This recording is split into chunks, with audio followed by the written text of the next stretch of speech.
bang it out. But Kim's Texas Bling also has some speed to keep in contention. I like that the horses won freshly 2 out of the last 3 starts, and I think it's going to get a dream trip. And coming from Sam Houston, definitely these horses will like our racetrack and the company they keep. Lipstick Lady won easily wire to wire. I was luckily down in Phoenix to watch Lipstick Lady do the win there. I think the shake was about 15 people tried to grab that horse, but Rick Wise was the lucky one, and he ended up winning that claim. This one does look good in here, and just might be the speed of the speed. There was other speed that day, and she ended up pouring past them, and that was against 3-year-olds and up, now against straight 3-year-olds, so I think is a big player, and I like Fingertip rounding it out. Tested some maiden optional claimers, but it was a good bunch down there, and I like that the horse came back to win after beating her in the last start. So those are my top 3, 6, 4, and 5. Now we're going to carry on to race number 3, kicking off 20-cent jackpot, pick 5 wagering. Stretch, we got a 5-2 lifer. What do you like? All right, my best bet of the day in this race kicks off the pick 5, as you mentioned. This is the one. Been showing big speed at this level. It's been going 6.5 furlongs.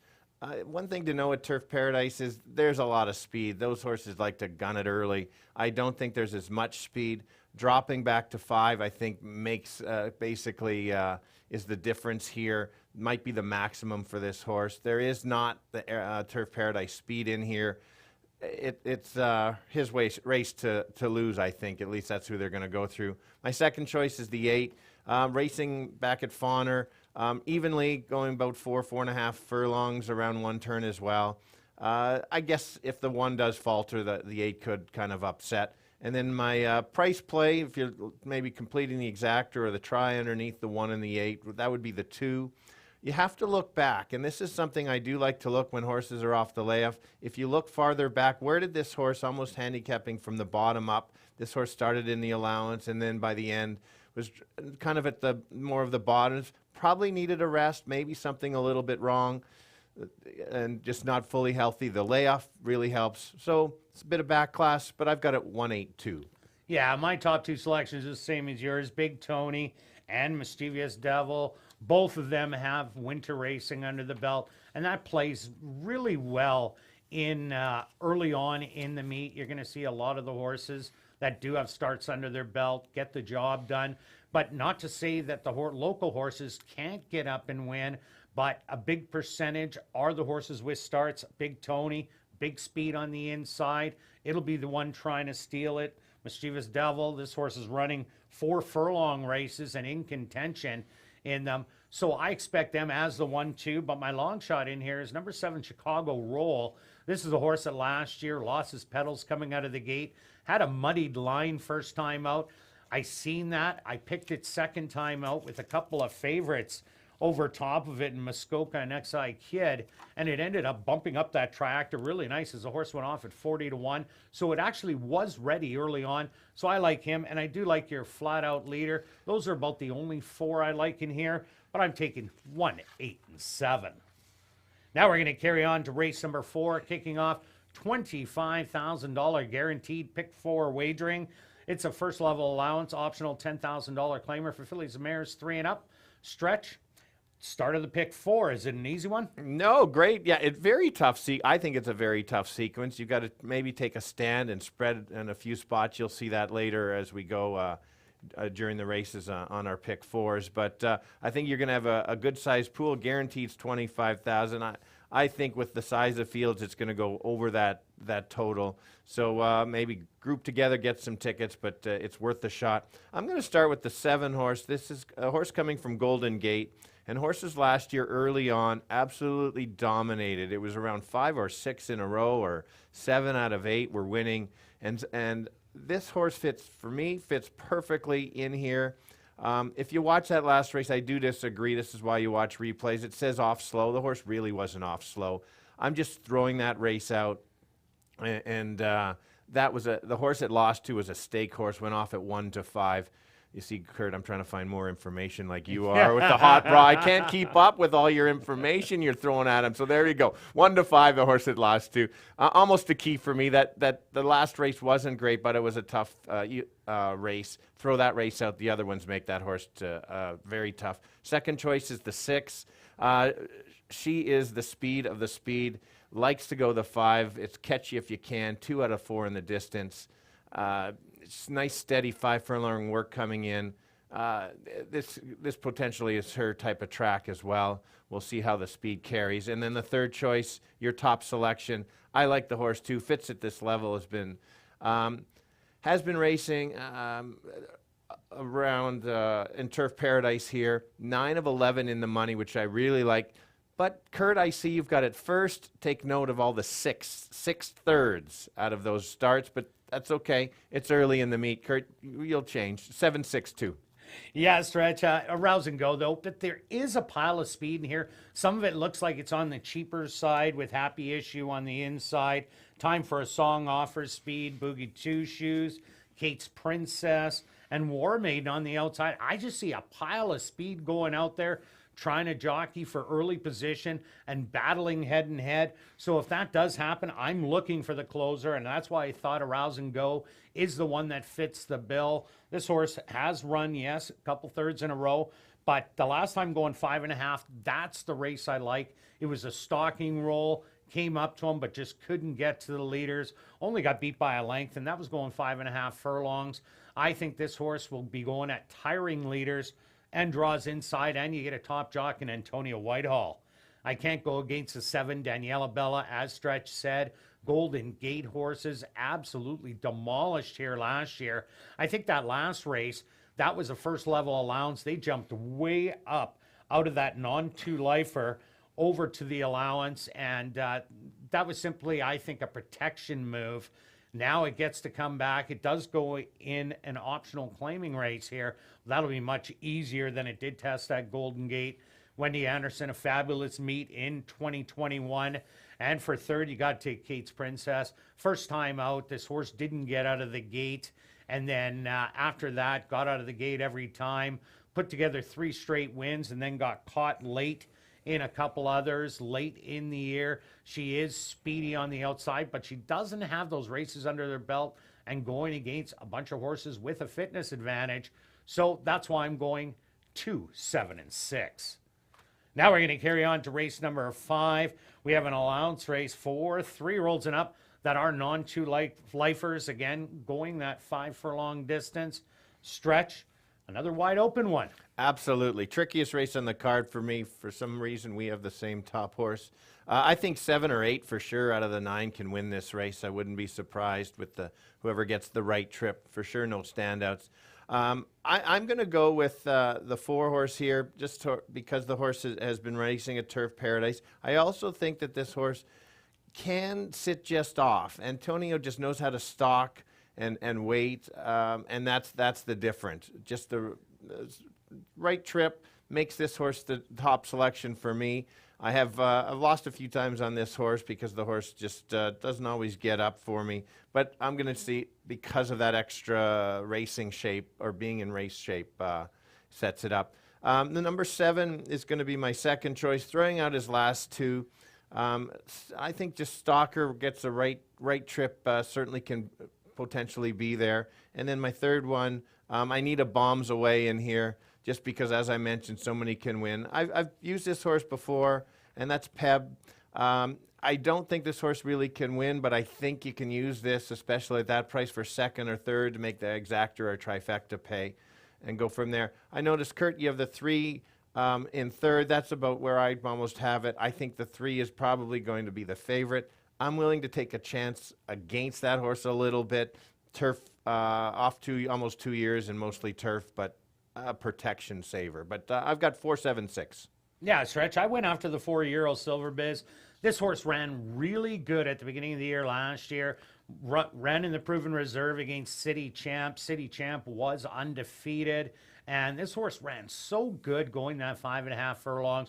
Does have really good speed, as it did show in the 2 starts so far in this Turf Paradise campaign. But ended up faltering at the end. But that was 6 and 6.5. I think this 5 furlongs is absolutely perfect for Euro Silver Biz, is one of 3 horses that have started already in 2022. I just think he might just go to the front and play catch me if he can, and I just don't think they will. I also like number 9, Not Afraid. This is my bomb of the day. Not Afraid. This is a horse that had a great campaign last year. 7 starts, 4 wins, 2 second-place finishes. The only bad start this horse did have was in a strict restricted allowance race against older horses and just didn't run its race. But every other race this horse was competing. Nice workouts under the belt, has tactical speed. I think can come off of it as it showed in its second last start when it went against Bear Bryant and Muskoka. That was a great ride by Sheldon Chickeness in a stalking role. So I'm taking Not Afraid in my second position. And number 3, Hallrich Legacy. A lot of class on this horse, but did take off 2021. Comes back in 2022. Will love this class drop, but the fitness is the question mark. That's why I got him in third. So I'm 4, 9, and 3. Now we're going to carry on to race number 6. We have a $5,000 claimer for fillies and mares 3 and up that are non-4 lifers. Again, going that 5 furlong distance. Stretch, what do you think? All right, yeah, another competitive race. I keep saying that, a bit of a broken record, but it is true. And that's all in the pick 4 sequence. So even if you're not a pick 4 player, you certainly can hit some nice trifectas or exactors or even supers if you want. So if you take a look at the replay on the 5 horse, this horse got in a 4-horse duel last time. There was, I think, six or seven horses in the 6 horses in the race. 4 were dueling. The 2 that won were the closers that sat back. This horse kind of was on the rail, battling it out. You're saying, oh, it was against Oklahoma breds last time. Yes, that's what that little symbol is. But there were no conditions. This has the conditions of a non-4. That one, some of those horses had multiple wins. The horse that won just always likes to win. I don't think this horse needs the lead. I think the horse can just sit off, may end up on the lead anyway. But I think this horse is, I'm just expecting a really a big effort after that last one. So watch out for that one. Might even be my key in the pick 4. But you'll have to wait and see. I don't want to give everything away. I'll go with the 8 as my second choice here. Hasn't raced this year, but the works are solid, absolutely solid. Again, look at the back class. Has one in the slop, should be close to the pace. You know, if the 5 falters, the race does go through the 5, but based on those works, this 8 could be ready. And, of course, need another long shot. Kirt's got it in there, too. And that's this Skyview. And if you look back again, there's a couple races that were solid figures in there. And so that's why I've included that one. 10-1, likes the distance. I've got to use it somewhere, so I'm going to go 5-8-6. Yeah, I'm with you, Stretch. I like that open race that Landry Kyle ran last time out. Getting caught late, as you said. There is some other speed in here. Skyview, the 6, Cabo Dorado has shown speed in the past, and definitely By All will be showing speed from that outside post position. But Landry Kyle comes in with that fitness advantage, and I think Will Rogers is a tough track to compete at. So this one will fit really well, and I like that drop to the non-4 lifer, and so that's what pushed me on the top selection.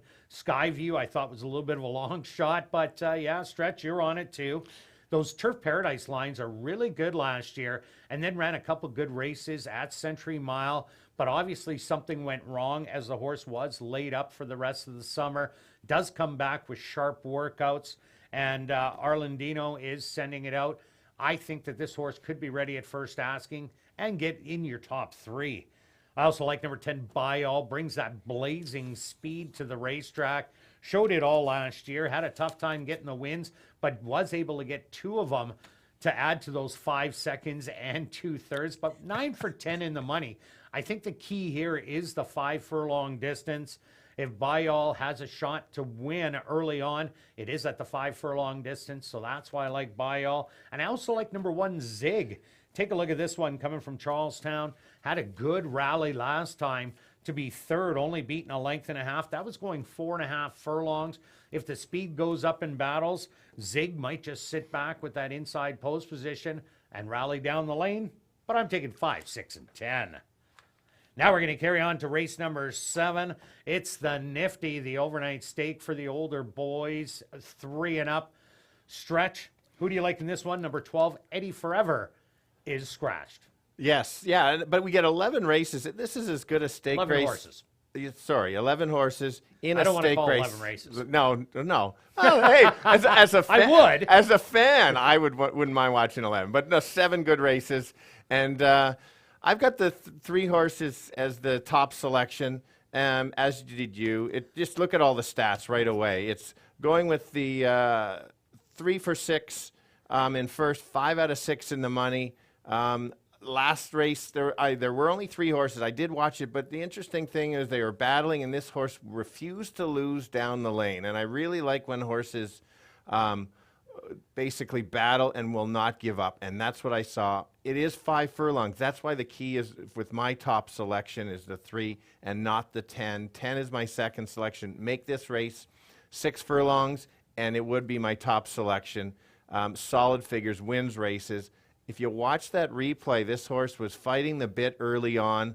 Looks like it wants to be closer or show a little more speed. So I was really impressed on that, the start. It doesn't really show that until you watch it. So watch out. It's a must-use on the pick 4. And then the 7 horses, my last selection, 5 of 7 in the off-track. Racing top horses at Turf Paradise, 3 to 5 in the money. We can all read that. But give me 8 to 1 when that off track. We'll see how it plays out by the end of the time. Got to use it in there for the tries and super. So I've got it 3, 10, 7. And Stretch, I'm with you on the 3. Amazing 3 in a row for myself and Stretch. Wake up call. Stretch said everything about this horse. I like it because of all of those reasons and the inside draw. This horse will get perfect positioning in here. I also like number 5, Market King, another horse coming by way of Phoenix. This is another one, has yet to win this year, but has 3 second-place finishes, always competitive and always showing speed. I think speed does very well usually in these 5 furlong races. And I'm throwing in number 1, Plentiful.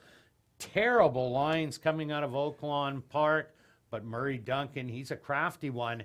He wins at about a 30% win clip.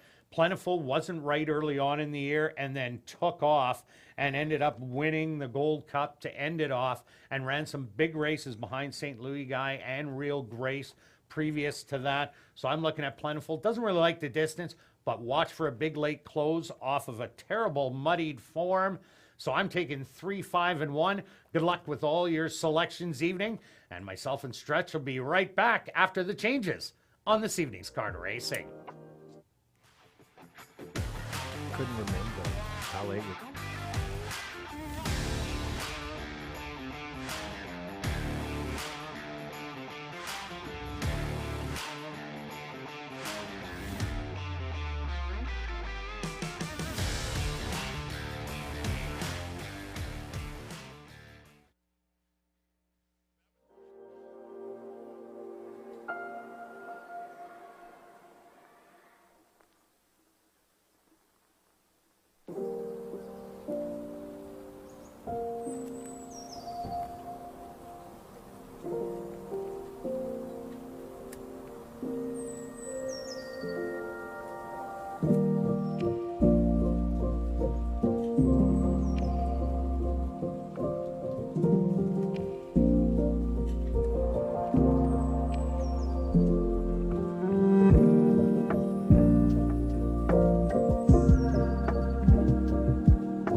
And if everybody can get their pens and programs ready, here are the changes on this evening's 7-race card of racing.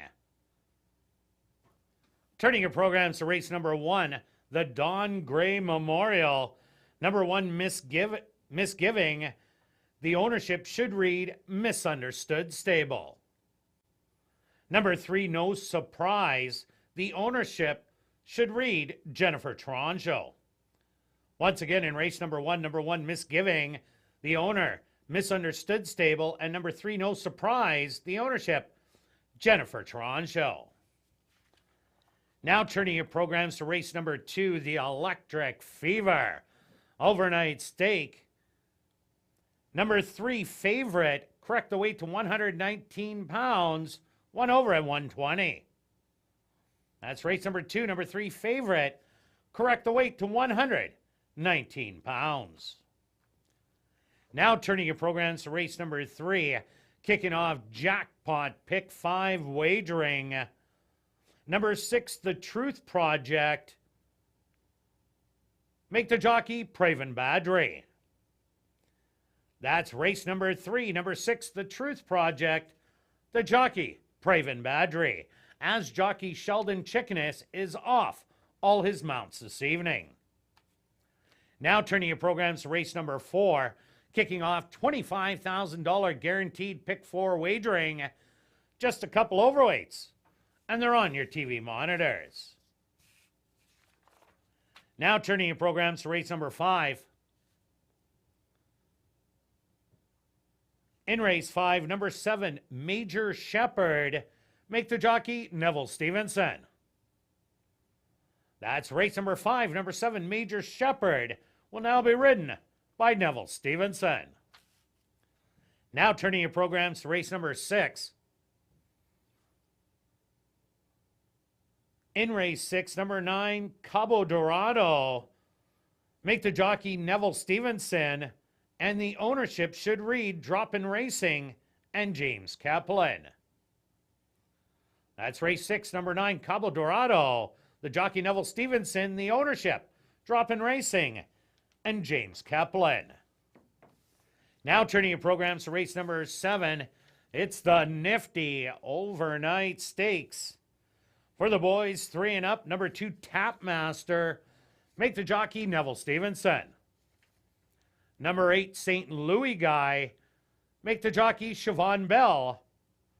And scratch number 12, Eddie Forever. Once again in race number 7, the 2, Tapmaster, the jockey Neville Stevenson. The 8, St. Louis Guy, the jockey Siobhan Bell. And scratch number 12, Eddie Forever. Well, it's rounded out to be a nice day here in Winnipeg. Currently under partly cloudy skies. And it looks like I'm one of the cloud. I'm the cloud now? Yes, you are. Yeah, Yep. but you see, I'm in front of you. Yeah, that's and I'm true. blocked, just like in our race, I was in front of you. Yeah, I broke slowly. The temperature, 11 degrees Celsius or 52 degrees Fahrenheit. And the track is listed as wet fast. Once again, the track listed as wet fast. Post time for race number 1, the Don Gray Memorial, in 18 minutes.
And welcome everybody to the first day of live racing.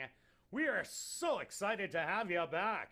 Be sure to play Winnipeg's ultimate Chase the Ace game with prizes with more than just the jackpot ace. Tickets for Chase the Ace are just $5 and available in the lobby until 9 p.m. The draw will take place at 9:30. The current jackpot is $1,450 and will grow with every ticket purchased. Now on to racing. If you're new to racing, make sure to stop by and see Shannon and Brad at the Fan Education Center on the main level. Also, that's the place to open a free betting account at hpibet.com to bet the races on your phone. That's right, on your phone or computer. And what's more, if you bet $100, you'll get $100. Some conditions do apply. Have a great night of racing and good luck with your Chase the Ace tickets.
Welcome down to the paddock for race number 1. We're kicking off 2022 with the Don Gray Memorial, a maiden race for Manitoba, Saskatchewan, North and South Dakota bred for the 3-year-olds.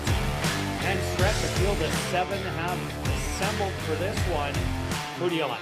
Yeah, I started with the horse that the filly that raced last year had one start, and I thought just the company it was in was Diamond Digger.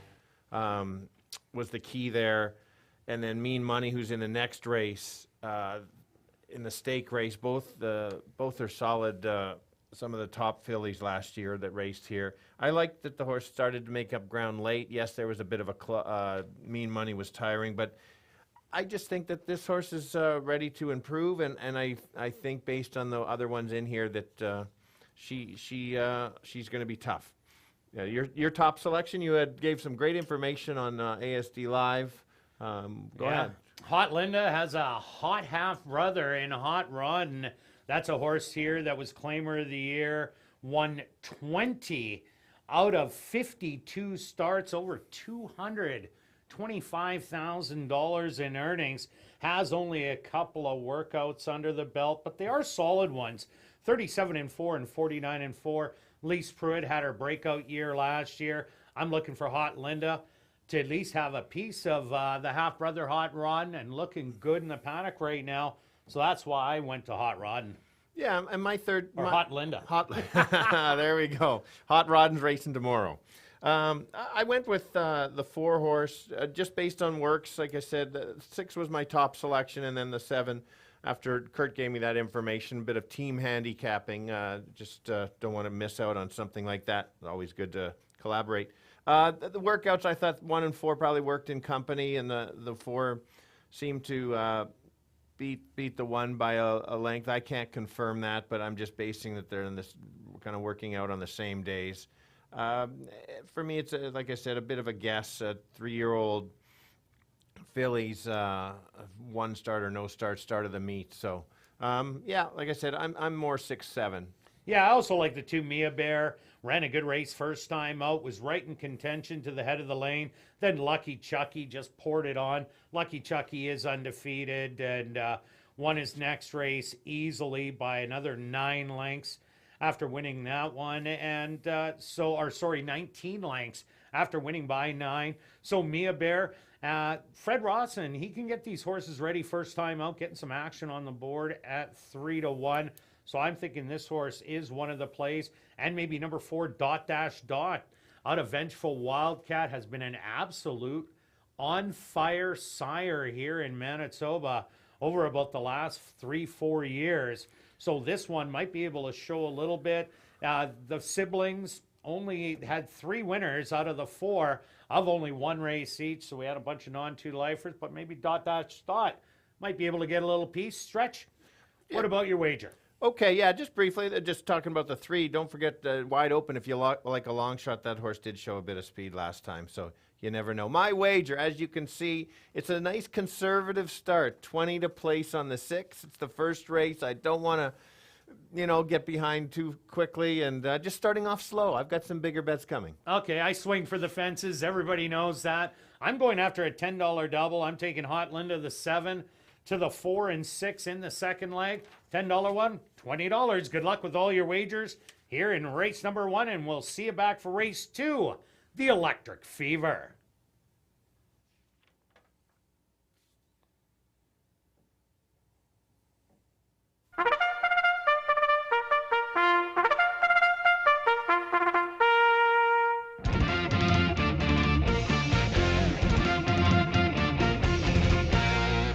The horses are on the track for race number 1, the Don Gray Memorial. They're going to go 5 furlongs for $16,000. Number 1 is Misgiving, owned by Misunderstood Stable, trained by Devin Gittins with Ronaldo Cumberbatch. Number 2 is Mia Bear, owned by Dunworkin Stables, trained by Fred Rawson with Praven Badri. The 3, No Surprise, owned by Jennifer Taranjo, trained by Jerry Gorno, with Siobhan Bell. Number 4 is Dot Dash Dot, owned by Dr. Betty Hughes, trained by Devin Gittins, with Caleb Pizarro. Number 5 is Going Commandy, owned by Group of 6, trained by Tom Gardapi Jr., with Leroy Nelson. The 6 is Notable Nora, owned by Larry Falloon and Elton Dickey, trained by Elton Dickey with Stanley Chady Jr. Rounding out the opening field is number 7, Hot Linda, owned by Arneson Farms, trained by Lise Pruitt with Chavi and Chow. The Don Gray Memorial here in race number 1. They go to post in 3 minutes.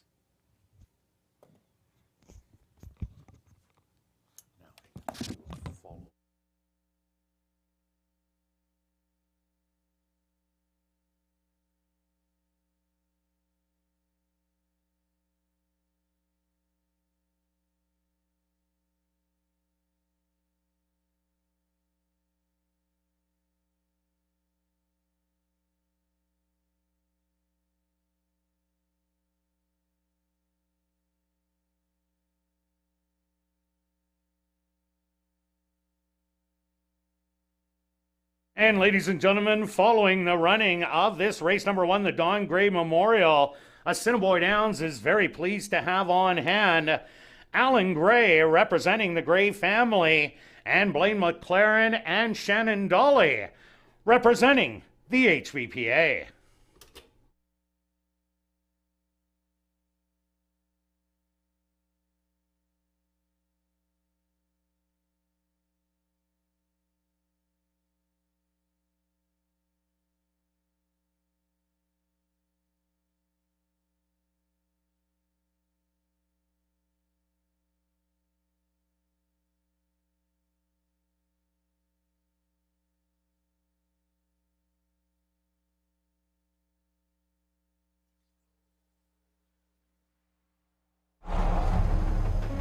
It's now 2 minutes to post time at ASD.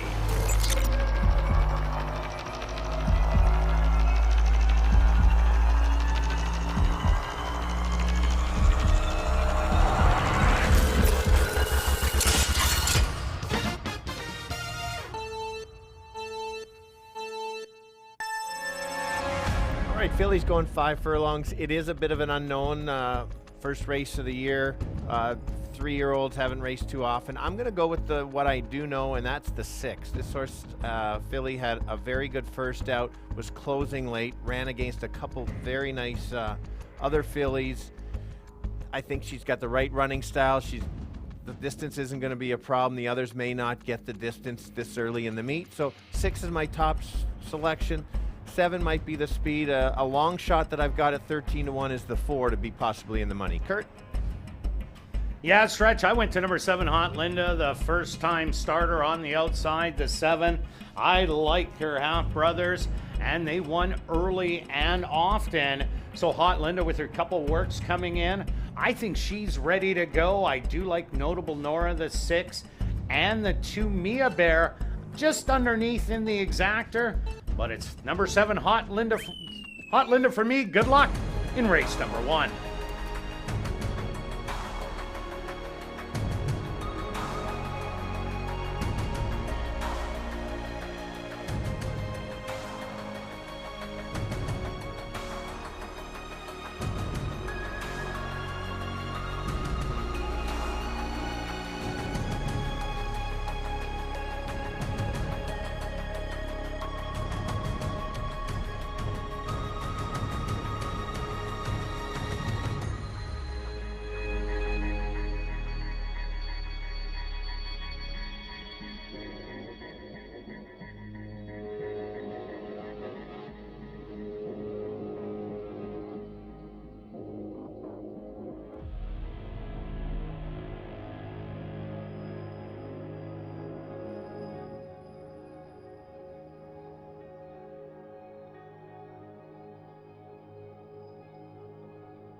Misgiving first to step in. Mia Bear's turn.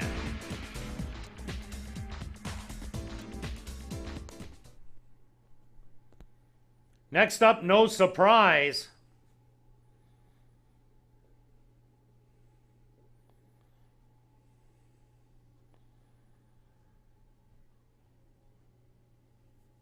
Dot dash dot. The next to go in.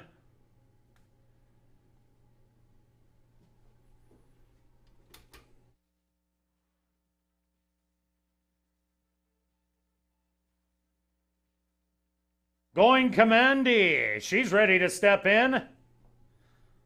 2 left to load. Notable Nora. The current 3-2 favorite.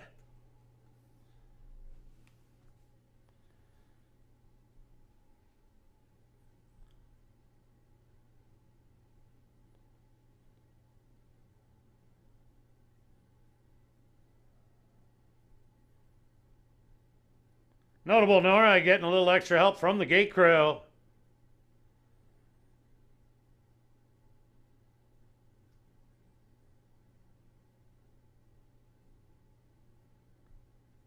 And now just waiting on Hot Linda on the outside.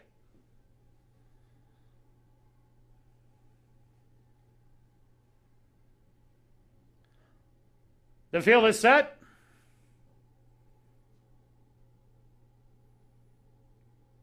Hot Linda backs away.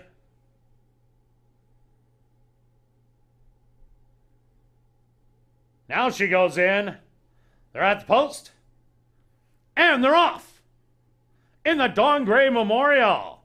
From the inside, Misgiving. Flashing some good early speed and opens up by a length and a half. No Surprise in second. Hot Linda. On the outside in third, Mia Bear moving up in between horses in fourth. Gap of 3 more back. That's Dot Dash Dot. And then it's going Commandy and Notable Nora at the back of the field, about 9 off of it. Misgiving is still opening up on the front. She's up by 5. Dot Dash Dot has started moving up and now in second as they hit the head of the lane. It's Misgiving, the lead by 4. Dot Dash Dot to the outside in second. Making a move on the outside. That's going to be Mia Bear for third. But Misgiving first out of the gate and first across the wire. A close finish for second. Looked like Mia Bear might have got the nod over Dosh That Dot. Fourth was Hot Linda.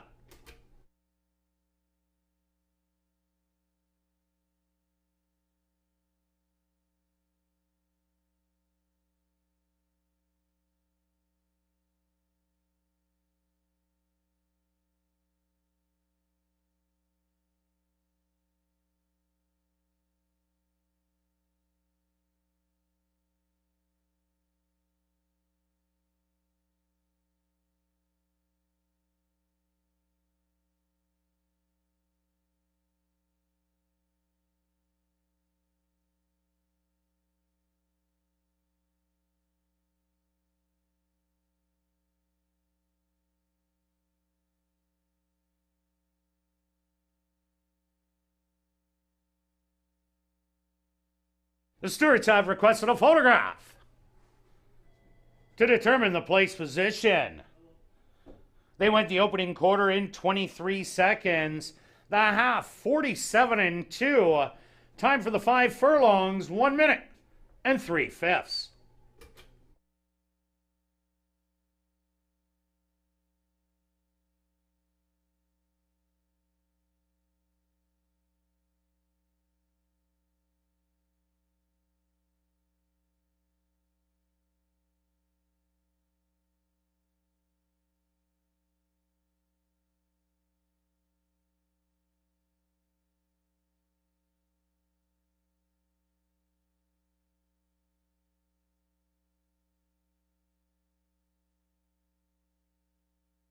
Results of the photo show number 2, Mia Bear, finishing second.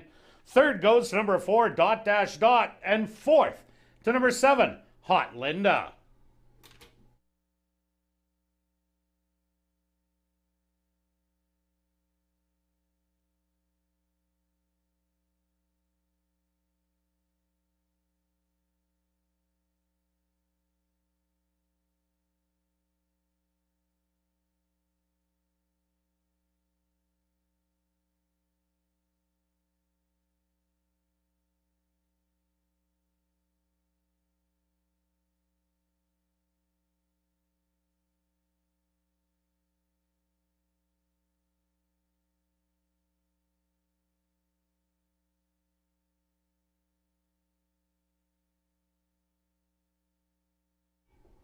Now entering the winner's enclosure is the official winner of the Don Gray Memorial. That's number 1, Misgiving. Misgiving is a gray-roan filly, 3 years old, by Kentucky Bear, out of the mare Bull Market Lady by Holy Bull. Owned by Misgiving Stables, trained by Devin Gittins, and ridden to victory by Ronaldo Cumberbatch. Time for the 5 furlongs, 1 minute and 3/5. Number 1, Misgiving, was proudly bred right here in Manitoba by Charisse Ziprick. Also, ladies and gentlemen, we're very pleased to have on hand Alan Gray, representing the Gray family in the Don Gray Memorial, and Blaine McLaren and Shannon Dolly, representing the HBPA, giving a blanket presentation to our winner, Misgiving.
And as I mentioned earlier, ladies and gentlemen, this is your ultimate Chase the Ace Plates, which raises money for the Final Furlong organization that helps find good homes for retired racehorses. You not only can win the progressive jackpot by picking the Ace of Diamonds, but you can also win $100 if you pick either Joker. That is in there, and $25 for every other card.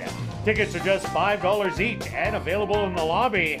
And take note that Final Furlong coffee mugs are also available for a minimum $10 donation at guest services. And just a note about smoking, ladies and gentlemen. A City of Winnipeg bylaw requires that there is no smoking on the tarmac in front of the grandstand. There is 2 special smoking areas that are available. One is on the south of the tarmac by the paddock is the other one. Your cooperation with this matter is greatly appreciated. In the upcoming second race, the Electric Fever. Overnight stakes, there are no changes. Post time for the Electric Fever, 20 minutes away.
And welcome back down the paddock for race number 2. We have the Electric Fever.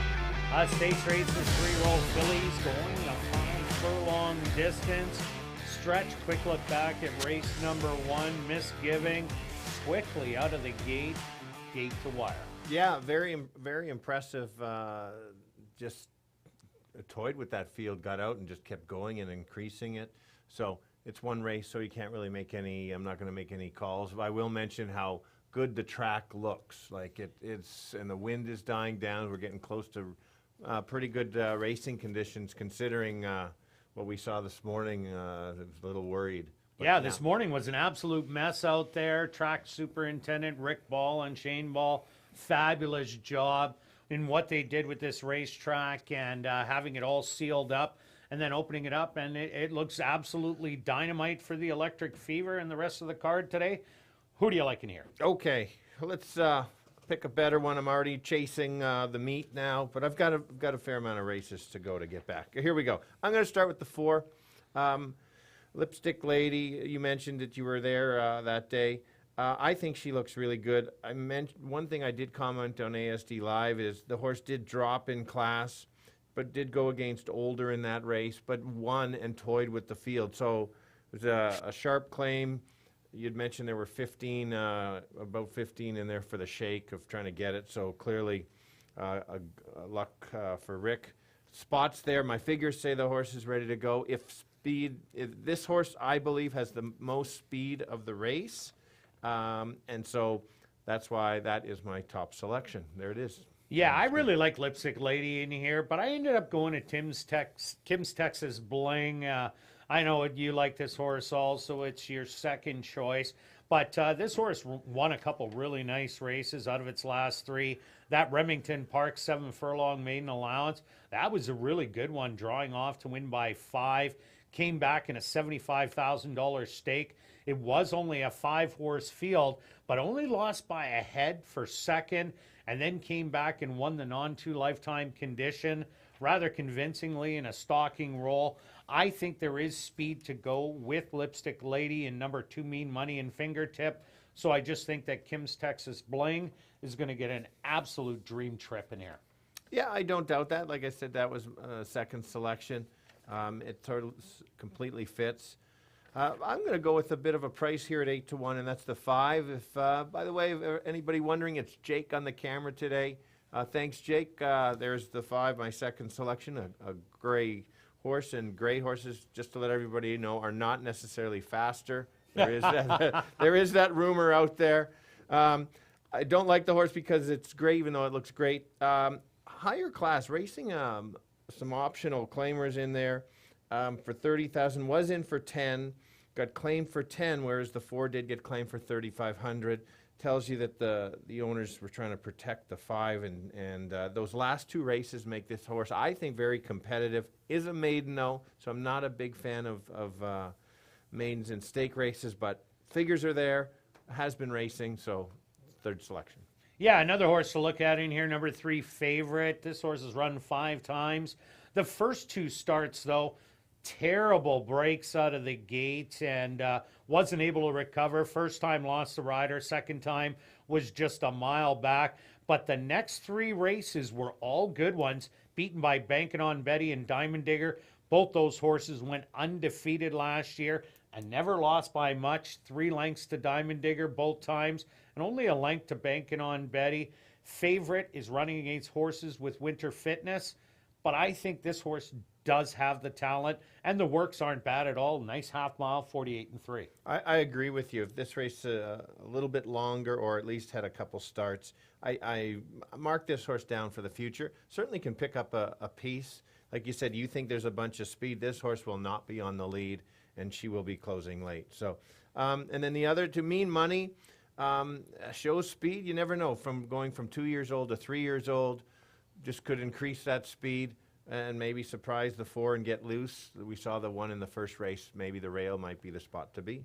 Yeah, maybe Devin Gittins gets the early daily double. On the outside, Kiki My Star. Here's a horse that broke the maiden 2 outs ago. Was claimed for 3,500 and went off as the favorite, but disappointed in there with a wide trip. Kiki My Star, what do you think about this one with the other Turf Paradise horses in here? Maybe a little up against it? Yeah, at least the horse has been running, and again, the horse, the maiden race did come off the pace, so might be the running right racing style if there is the big duel. And then just to mentioning the last one that's in the stake involved, and interesting, we talked about this horse after that first start out with the kind of steadied, and we maybe over talked about it that day when it went off at 60 cents on the dollar. It wasn't a fast run race, but again, they're only 3-year-olds now. Everybody has a chance to improve and grow. And one thing, just briefly, when they're check the equipment, because they can change their equipment. Is that not correct? First start of the year, they can run in any equipment, so watch for blinkers if they didn't have them last year or vice versa. So yeah, they can run in any equipment first time out. Good stuff. All right, what about your bets here, Stretch? Okay, so the bets we're going with in here is the $3 exactor box, 4, 5, and 6. I'm trying to get maybe sneak that 5 in there at a bit of a price, depending on how the race goes. Those 3, I think, are for, well, you have the same picks above it. It's still only $18. I'm easing into the bigger bets. Yeah, I'm going to jump into a pick 3 here. I'm doing a $2 pick 3, taking 4 and 6 in here. Just Big Tony, the one in the next, and then 5 horses, 2, 3, 4, 6, and 8. For a total of 20 for a $2 ticket or 10 for $1. Good luck with all your wagers here in race number 2, and we'll see you back for race 3, kicking off Jackpot Pick 5 wagering. I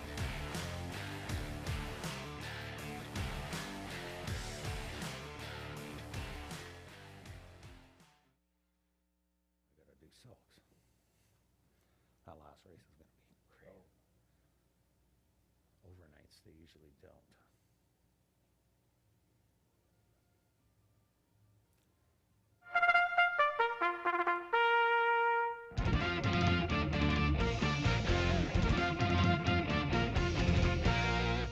Assiniboia Downs is proud to present our co-featured event here in race number 2. It's the Electric Fever. 4 3-year-old fillies are going to go 5 furlongs for $20,000.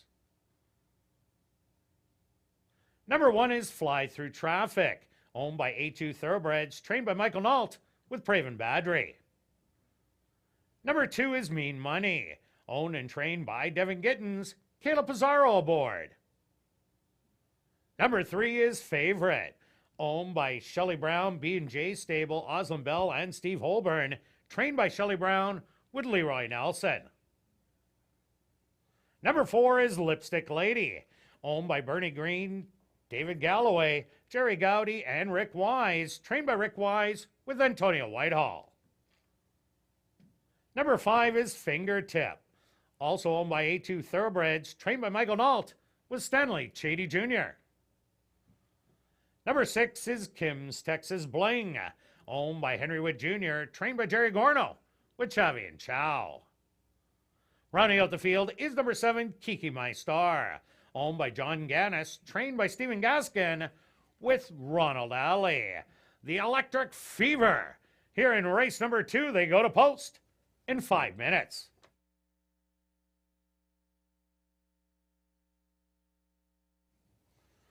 Okay,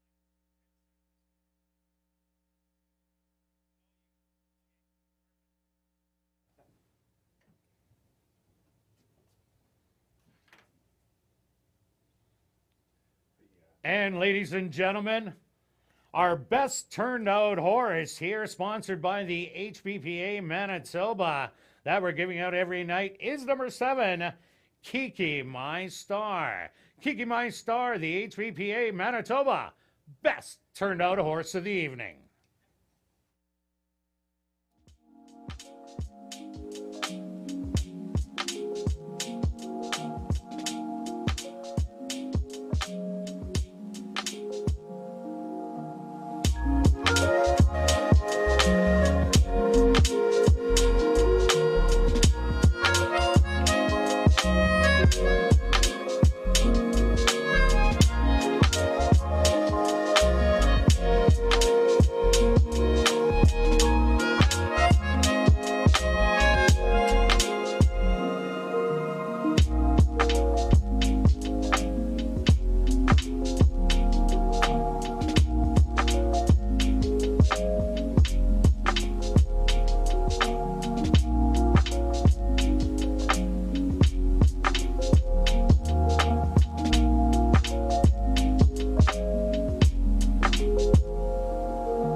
ASD.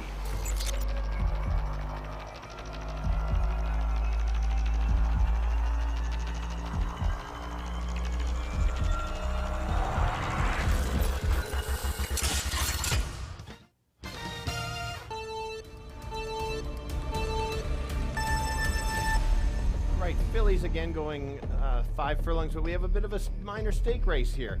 Very impressive, 7 horses ready to battle it out. I've got it down to the 3 horses. I'm going to start with the 4. I think she is the speed of the speed in here, and she's been racing at Turf Paradise, a bit of a layoff, but that's okay. Right to the wire. The 6 is the most likely winner based on the public's choice, but I'm going to give you a longer shot here, and that's the 5. Racing Tougher is a maiden, but could upset at 7-1. Kirt? Yeah, Stretch, I got the same 3 horses as you do by Kim's Texas Bling.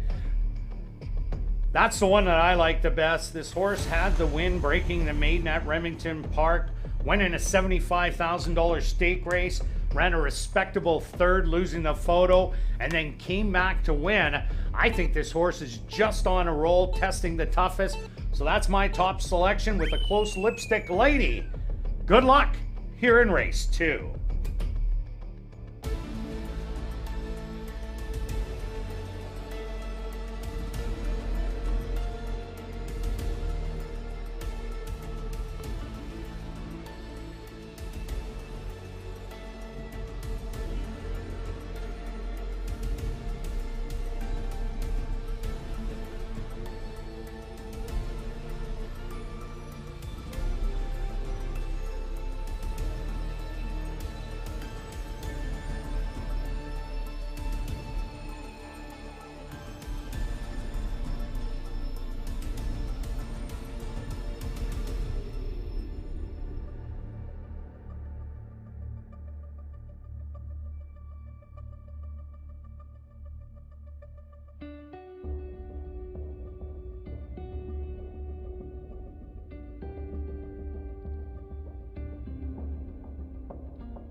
Fly through traffic. The first filly into the starting gate.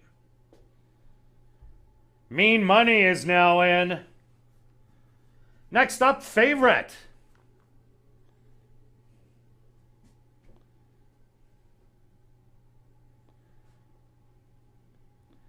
Lipstick's Lady's turn.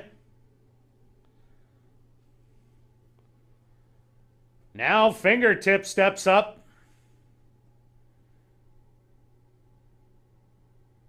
And in. 2 left to load. Kim's Texas Bling.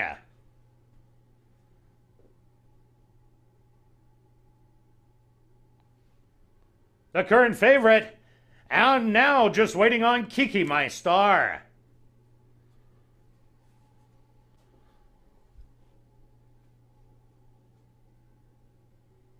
They're all set. They're at the post.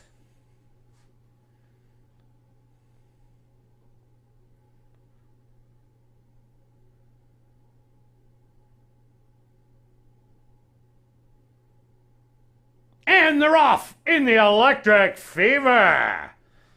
From in between horses, that's Lipstick Lady.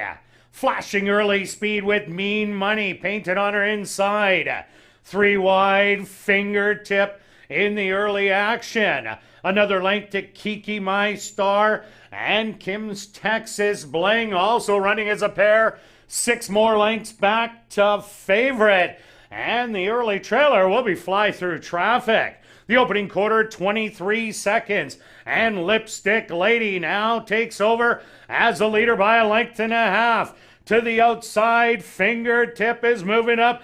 Gone to the rail, Kim's Texas Bling comes for the drive down and blows on by on the inside. It's Kim's Texas Bling with the lead. Lipstick's Lady is going to try and hang on for second, but Kim's Texas Bling takes the Electric Fever. Second goes to Lipstick Lady. Third's going to go to Fingertip, and fourth to Favorite.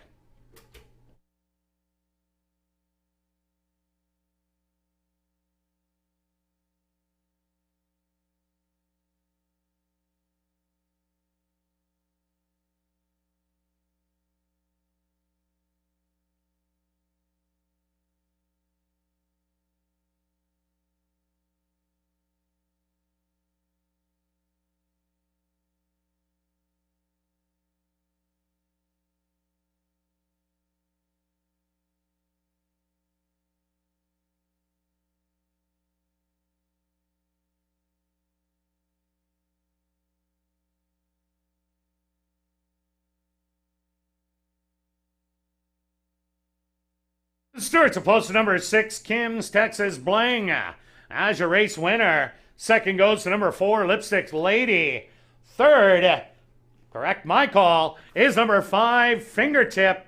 And fourth to number 3, Favorite.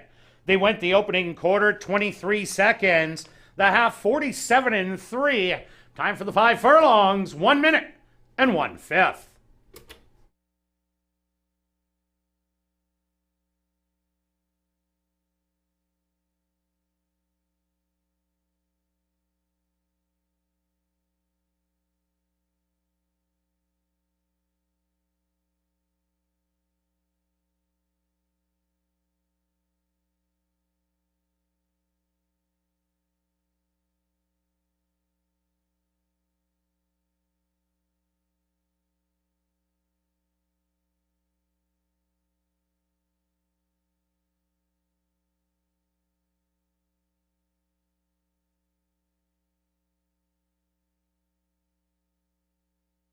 Entering the winner's enclosure, the official winner of the Electric Fever, that's number 6, Kim's Texas Bling.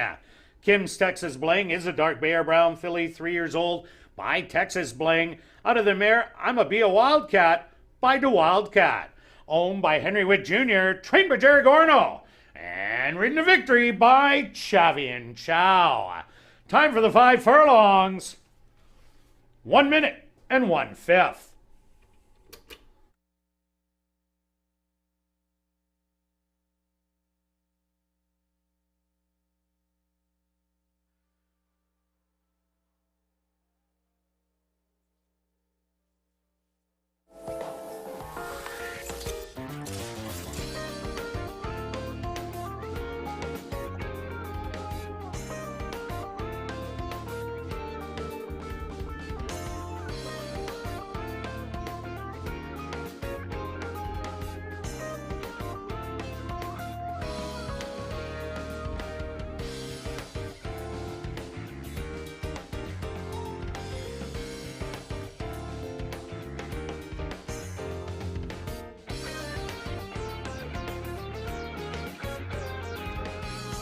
Race 2 is official in the upcoming third race, kicking off Jackpot Pick 5 wagering. Number 6, The Truth Project. Make the jockey Craven Badre.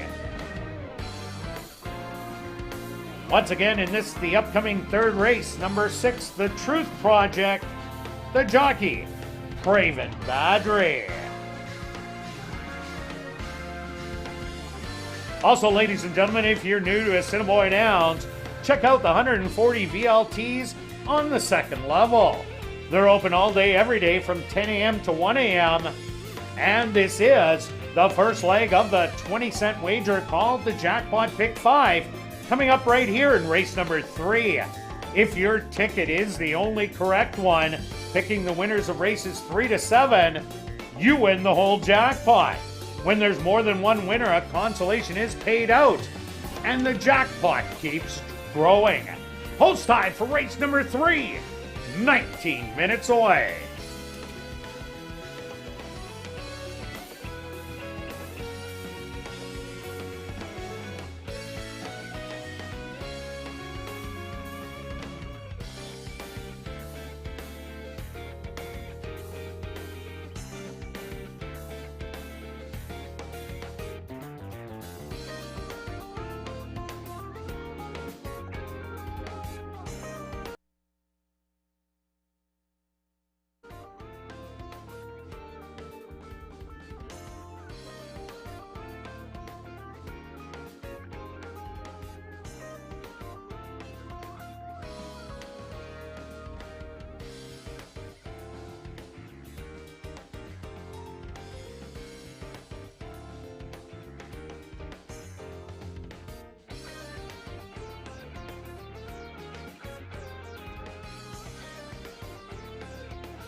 jackpot pick 5 wagering with a $5,000 claimer for 3 and up that are non-2 lifers.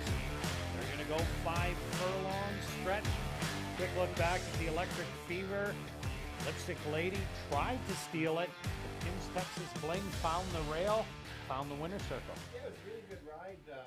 By Chavi and Chow. Chavi and Chow, thank you. Yeah, the race basically went how we saw it, and it was a matter of could the 6 run it down.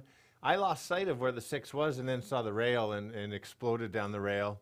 Yeah, good race. At least we're on track now. All right, so carrying on to race number 3, both selection right now, even money. Yeah, this is, I mentioned at ASD Live that this was my top play of the day. I don't know what kind of value we're going to get. Speed on the rail shortening up, coming from Turf Paradise, has been racing. There's very few that have run so far. I think there's just one other one. That's the 8 horse on the outside. There is a little bit of other speed, but certainly not Big Tony speed. These are one of these prime kind of plays early in the meet, shortening up. Yes, the horse does kind of get tired late going 6, 6.5, but if you kind of look at the fractions, 21 and 3, 44 and 1, and using my figures, they're extremely quick out of the gate. So that's my top selection. Kirt, you like the 8? We both like the 8 second. Yeah, Mischievous Devil, this horse, a couple of good starts in its last 2 at Fauner Park after coming from Sam Houston and Delta. This horse had back-to-back, beaten by 2, running 3rd and 4th. I think this horse has some tactical speed, and really there isn't a lot of speed in here outside of Big Tony.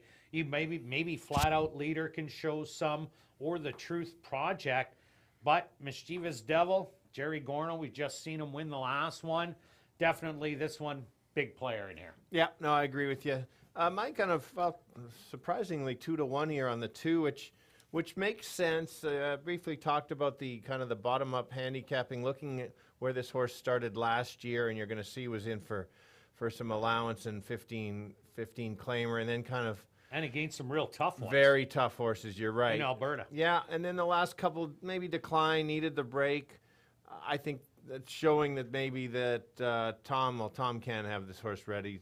He always has his horses running well. Don't go by his works too much. Definitely not. Yeah, so that's what you get to know the trainers, and he's one that extremely good trainer. It just doesn't show it in the works. And so that's my 3rd choice. I'm very surprised. 2-1 is very low, but better to pay attention to that.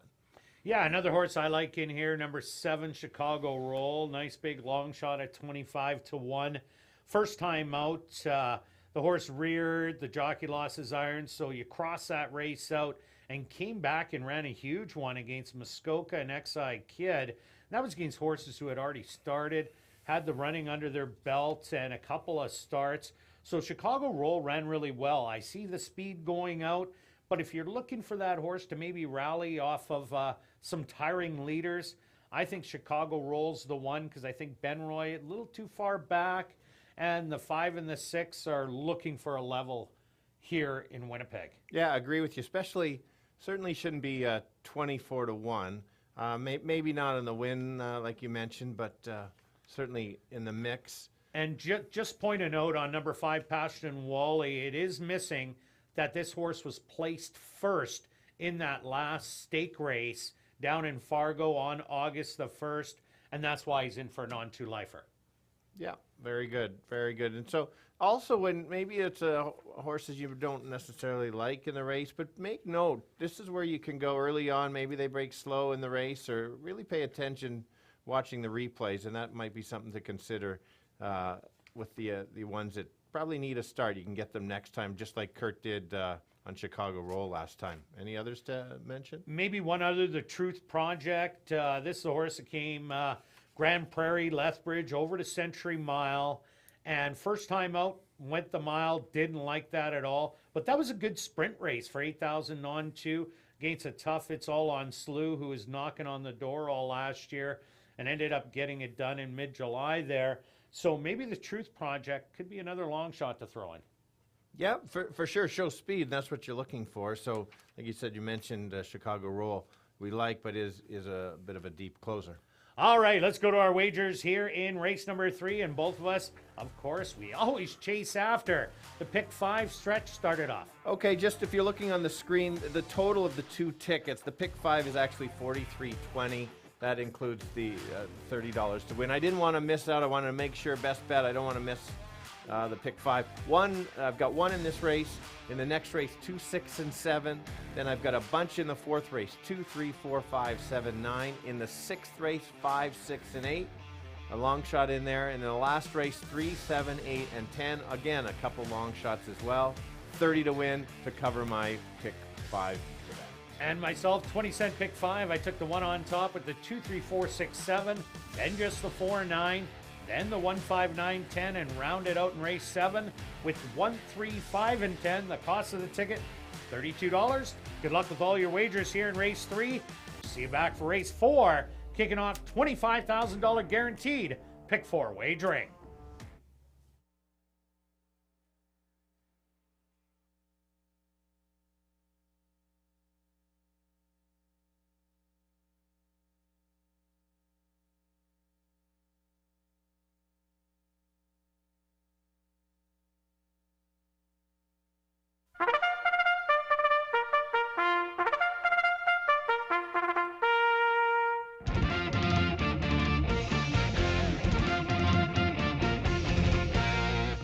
The horses are on the track for race number 3. They're going to go 5 furlongs for $9,500.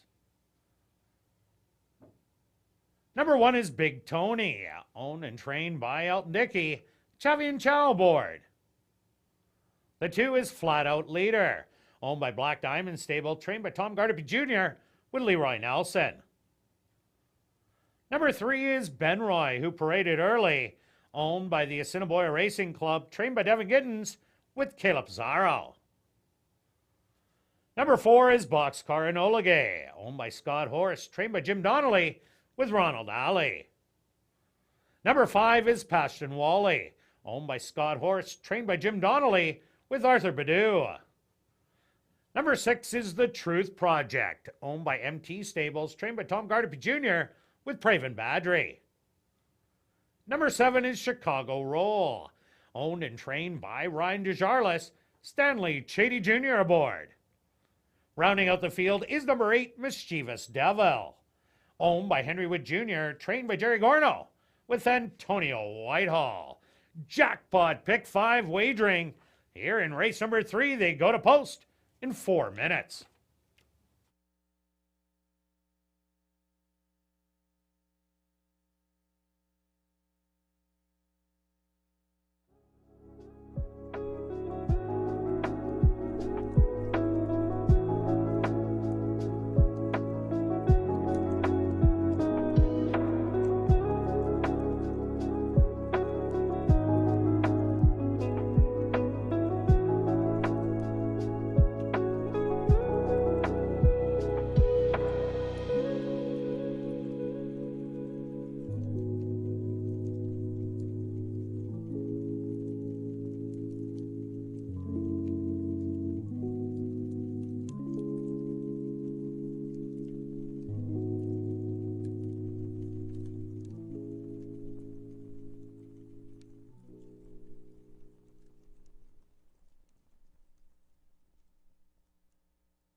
It's now 2 minutes to post time at ASD.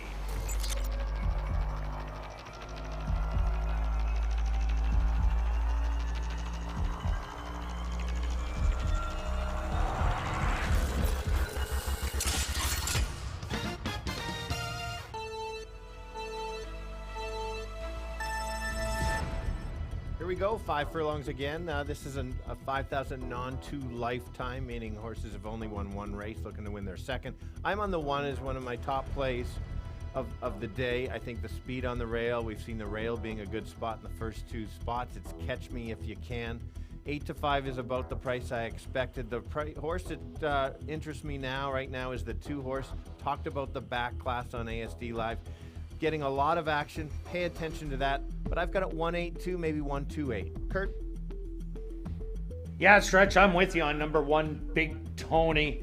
Big Tony showing big speed down in Phoenix. I think he goes to the front. Please catch me if you can. And I just don't think they will. Mischievous Devil, this horse ran a couple good races at Fauner Park, running 3rd and 4th, but never got beat by much. Going the 4 furlongs. So I have it down to the 2 of them, but yeah, a lot of money going on the 2. Flat out leader, good luck here in race 3.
Big Tony, the current 7-5 choice, leads the field into the gate.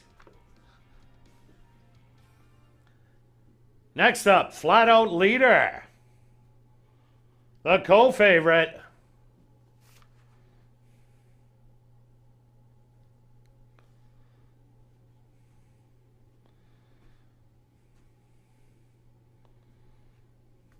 Boxcar Enola Gay will be next.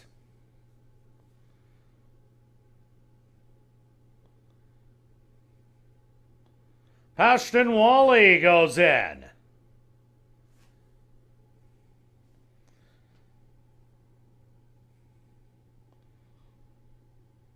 The Truth Project steps up.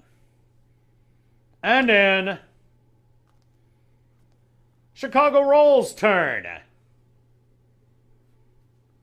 Now just 2 left to load. From the outside, Mischievous Devil. And now just waiting on Ben Roy.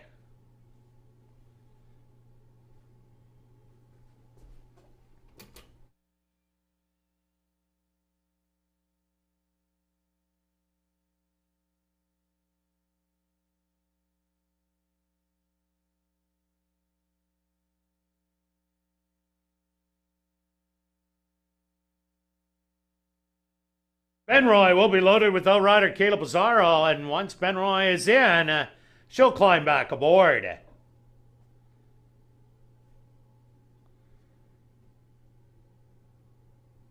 Ben Roy's now in. Caleb Pizarro hopping back aboard. They're all set, they're at the post, and they're off. From the inside, Big Tony finds himself on the lead by a length and a half. Mischievous Devil on the outside, showing some speed, 2 out of it. The Naked Truth in between horses with Flat Out Leader on the rail. A gap of 5 lengths back. That's going to be Chicago Roll, Ashton Wally, 2 more. Then Boxcar Enola Gay. And your early trailer will be Ben Roy after the poor beginning. It's all Big Tony showing the way as they hit the head of the lane. He's up by 5. Mischievous Devil battling with the Truth Project. These 2 first, second, but Big Tony all by himself with a 16th of a mile to go. Big Tony! He's going to win by 6. Mischievous Devil is going to run second. Third's going to go to Ashton Wally. Looked like the 6th Truth Project finished in 4th.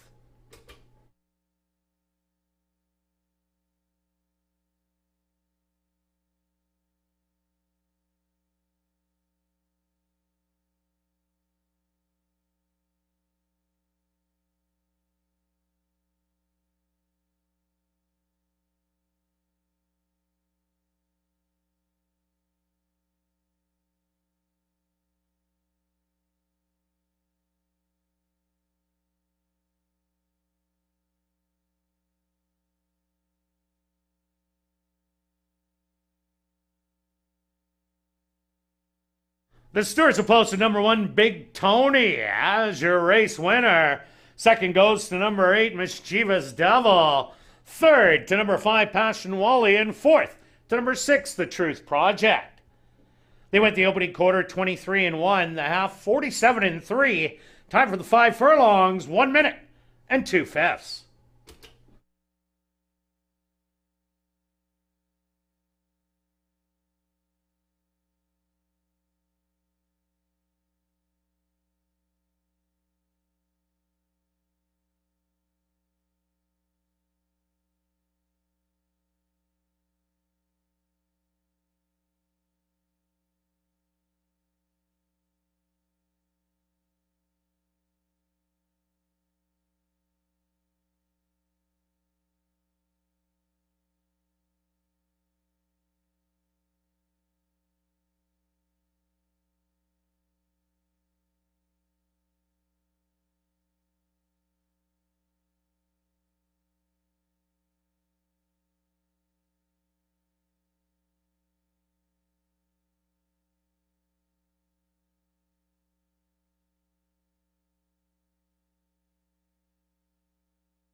Now entering the winner's enclosure, the official winner here in race number 3, that's number 1, Big Tony.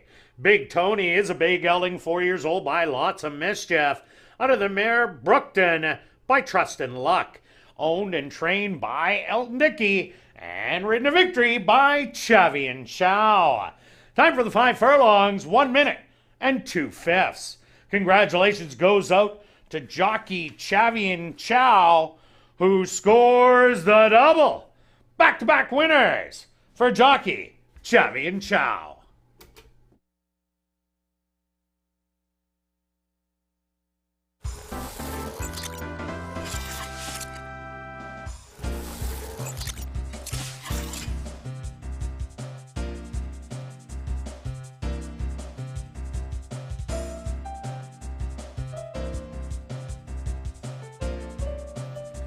Race 3 is official in the upcoming 4th race. Kicking off $25,000 guaranteed pick 4 wagering. There are no changes. But we'll carry on with the rest of the changes in this evening's pick 4.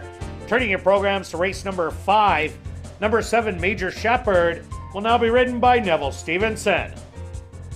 That's race 5, number 7, Major Shepherd. Make the jockey Neville Stevenson. Turning your programs to race number 6. Number 9, Cabo Dorado. The ownership should read Drop-In Racing and James Keplin. The rider, Neville Stevenson. That's race number 6, number 9, Cabo Dorado. Drop-In Racing, James Keplin, the owners. The jockey now, Neville Stevenson. Turning your programs to race number 7, the Nifty. Number 2, Tapmaster, make the jockey Neville Stevenson. Number 8, St. Louis Guy, make the jockey Siobhan Bell. And Scratch, number 12, Eddie Forever. Once again, race number 7, number 2, Tapmaster, Neville Stevenson will be your rider. Number 8, St. Louis Guy, the rider now Siobhan Bell. And Scratch, number 12, Eddie Forever. Well, besides all the excitement of racing and chasing the ace, big events will be staged at the Downs this summer, including 3 night markets, the first of which is Sunday, June the 12th from 3 to 11. There's 15 plus food trucks, 100 and more local vendors and artisans, a beer garden, live bands, kids activities, and much more. And tickets are just $5. Post time kicking off $25,000 guaranteed pick 4 wagering 22 minutes away.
And ladies and gentlemen, better hurry. Only 10 minutes left to give yourself a chance to go home with more than $1,450 in your pocket if you get drawn and get to play Chase the Ace and pick the Ace of Diamonds.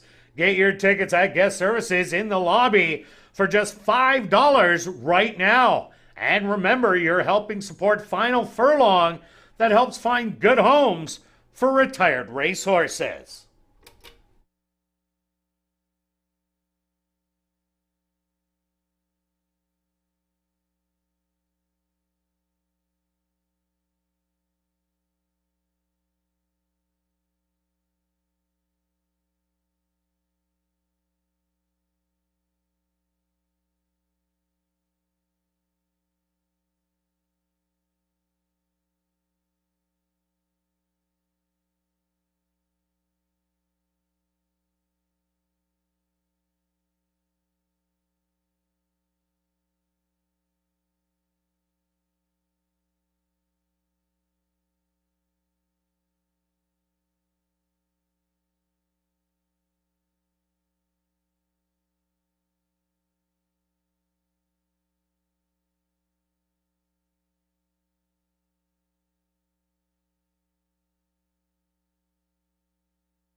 And welcome back down the paddock for race number 4, kicking off $25,000 guaranteed pick 4 wagering with an allowance optional $10,000 claimer for fillies and mares, 3-year-olds and up.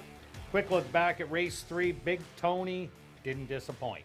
No, it race went how we thought it would. The horse I thought had the most speed, got the lead, good ride, just opened up, and then it was the 8 was pretty handily for second, took over late. Again, the conditioning kind of took over, and then it was a group of them for third in the photo. Watched some replays. A couple of them didn't get out as well as they'd hoped, so make note, that's where you can score the big one. All right, who do you like here in race number 4? All right, don't forget, we got the pick 4 going. Very good sequence. I think it's a tough sequence, lots of horses. We will fly over the 25,000. We're already getting close to that with still 13 minutes. I'm going to start. Look at that. Jake is on fire. He knows I'm going to start with the 7 horse because that's my top selection. Well done, Jake. I talked a lot about this horse on ASD Live. Mentioned about the off slow. Throw that race out. It wasn't that slow, but it was just kind of outclassed on that Beckett's Taylor, who's a solid Santa Anita type horse and races at Golden Gate as well. And those other races, 2, 3, 4 back are solid. Last year, Golden Gate horses came out like gangbusters and won probably first 5 of 6 or 7 of 8. The figures are there. It's going to have to run down the 6 horse. I think the horse, they certainly can, just because of conditioning aids. They are going 5. And we'll see how far Kate's Princess can go. But that is my second selection, the 6, because she is a speedy filly that just goes basically as fast as she can and as far as she can. So it's 7-6 for me. Kirt? Yeah, I see a lot of speed in this race. To go with Kate's Princess, War Maiden on the outside has one way of going. Happy Issue on the rail has one way of going. Time for a Song, that horse has speed. And even the 4 Boogie Two Shoes doesn't like to be too far back. So I see a real heated pace. That's why I went to the 2, Arouse and Go. Here's a horse that likes to sit back, stalk, and pounce. Ran a really good race down on January the 20th, where 2 of the horses came back to win that beater that day. And I just like that running style from off of it. Her most recent race was going short, and that was a 3rd place finish, going the 5.5 furlongs in a stalking roll, a couple lengths off it. I'm thinking the same kind of ride with Antonio Whitehall aboard. Rick Wise, high percentage trainer. And I just really like a closer in here, so I went to Arouse and Go. But I definitely respect the 7, Daniela Bella, and Kate's Princess with her early speed. Who else do you think might have a little shot in here? Well, I'm going to just take a look at the 3 horse a little bit, coming from Will Rogers Downs. Just if you don't really know that much about that track, be careful, because there's a lot of horses that come from Oaklawn, and a few other fairgrounds will invade into those. So there can be some extremely tough racing, and that race was in for 10,000. That was a good 10,000 race. Does have some speed. Is in the money at the distance. I'm just kind of looking for a price, and you've got 15 to 1 there. Again, has raced. Does have I also like horses that at least have a local work, so they get used to the surroundings, and that horse does. So if you need one maybe for 3rd or 4th, if you like playing the tries and supers, you'll notice that they paid really well that last race. Kirt noticed the favorite won it, the second choice that we both had, and some very good, well over $100 on that. So it didn't pay that much. Paid great with that. So. All right, with the horses coming out, let's go to our wagers here in race number 4. Stretch, pick 4 time. What do you got? It is pick 4 time. And so always, if you follow the show, and appreciate everybody that does follow regularly, I'm playing different bets. If you remember, I keyed the 1 in the last race. So I like that, and then spread throughout. This time, I'm going to key in a different leg, so I'm taking a chance, just the 6 and 7. Yes, Kirt, I left out your 2, but I do have the 2 in the pick 5. And then in the 5th race, I've got a bunch, 2, 3, 4, 5, 7, 9. That's my trickiest race of the day. Taking a chance on keying, because you can't buy it's too expensive today to buy the pick 4 with the 5. In the last race, 3, 7, 8, 10 for $56. Yeah, myself, I'm going with 267 in here, and then I'm keying a horse, Euro Silver Biz, who I think is the speed, trying to make it as cheap as possible. Then I'm taking the 1-5-10, rounding out with 1-3-5-10. That $1 ticket, 36 bucks. Good luck with all your wagers here in race 4, and we'll see you back for race 5.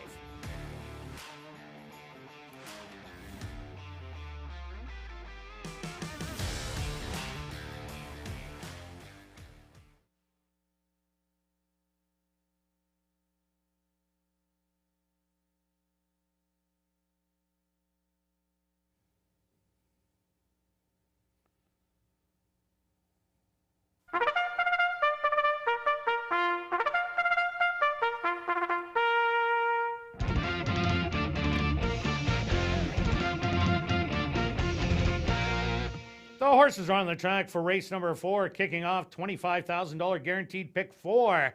They're going to go 5 furlongs for $14,700. Number 1 is Happy Issue, owned by Henry Witt Jr., trained by Jerry Gorno with Chavi and Chow. Number 2 is Arouse and Go, owned by Bernie Green, David Galloway, Jerry Gowdy, and Rick Wise, trained by Rick Wise with Antonio Whitehall. Number 3 is Time for a Song, owned by Black Diamond Racing Stable, Lynn White and Jerry Geddes, trained by Tom Gardapi Jr. with Leroy Nelson. Number 4 is Boogie Two Shoes, owned by Pierre Gagne, trained by Jared Brown with Lionel Camacho Flores. Number 5 is Dixie Mo, owned by Hillside Farms and Right Attitude, trained by Stephen Gaskin with Praven Badri. That's the 6, Kate's Princess, owned by Bonnie McCrory and Gary Danielson, trained by Gary Danielson with Jorge Carreño.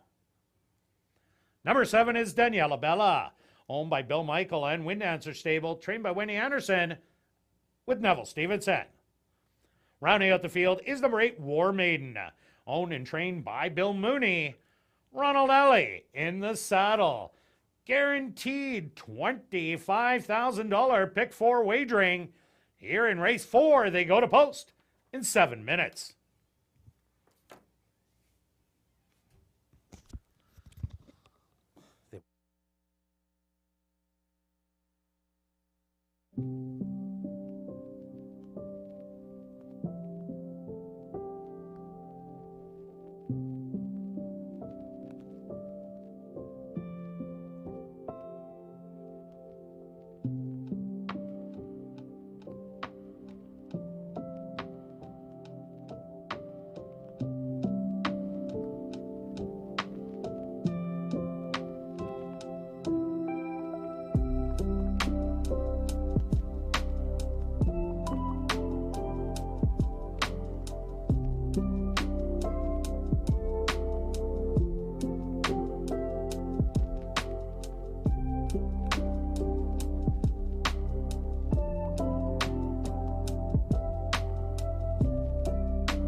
It's now 2 minutes to post time at ASD.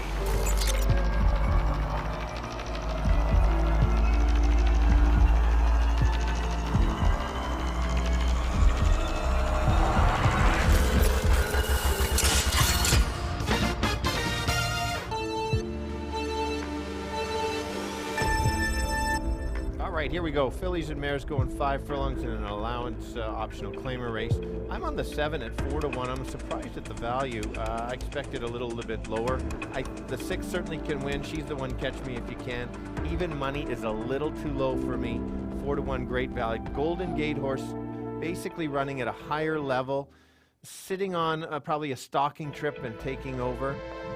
Those are the top 2. My third choice is the 2. If you like your show bet, the 2 might be the short horse to bet the show. 7-6-2. Kirt? Yeah, Stretch, I really do like Arouse and Go because I think there is a pile of speed that's going to go bang heads on the front end. Out of this race of 8, 6 of them have started already this year, and Arouse and Go, what it brings is a stalking roll, 2 to 3 lengths off it. Kate's Princess, the 6. The 1 Happy Issue, Time for a Song, the 3. Boogie 2 Shoes, War Maiden. There's lots of speed in here, so I'm going to the 2, Arouse and Go. Good luck here in race 4.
Happy Issue and Arouse and Go locked and loaded. Time for a song's turn. Next up, Boogie Two Shoes.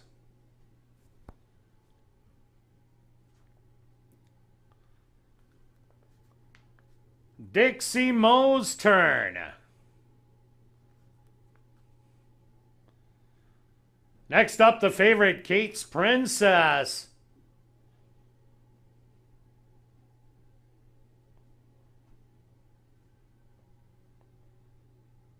Two left to load. Daniela Bella.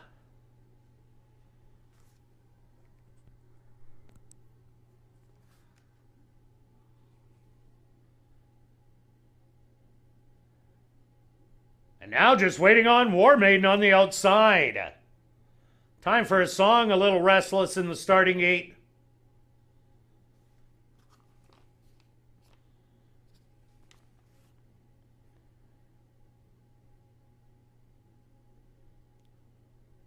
They're at the post.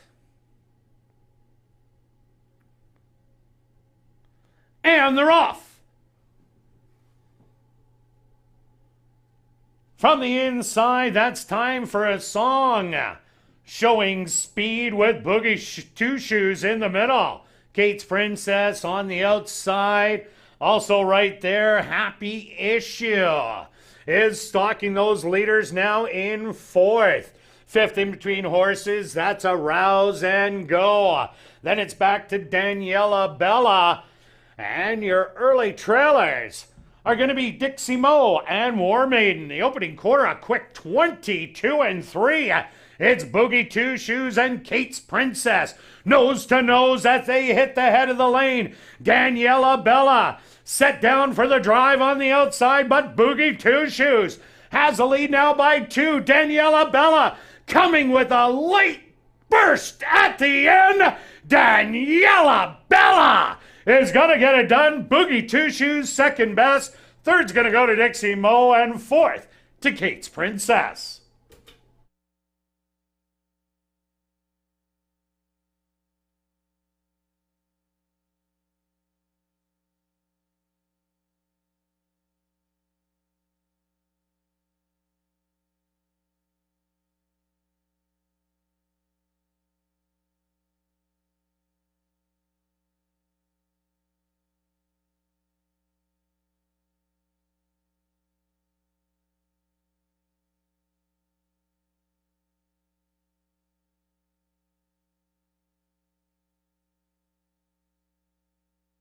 The Stewarts opposed to number 7, Daniela Bella, as your race winner. Second goes to number 4, Boogie Two Shoes.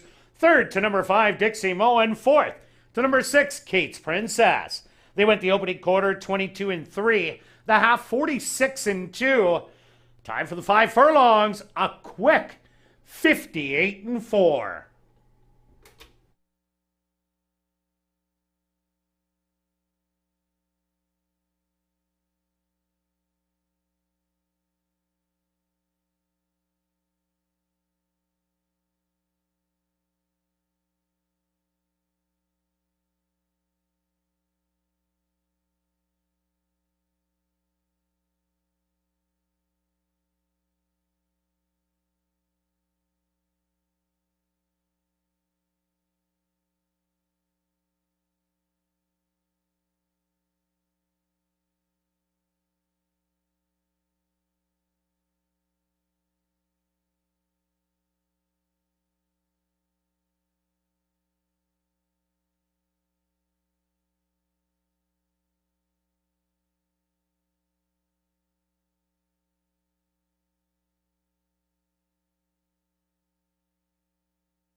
Now entering the winner's enclosure, the official winner here in race 4, that's number 7, Daniela Bella. Daniela Bella is a dark beer brown mare, 5 years old, by Lemon Drop Kid, out of the mare El Navar by Exclusive Quality.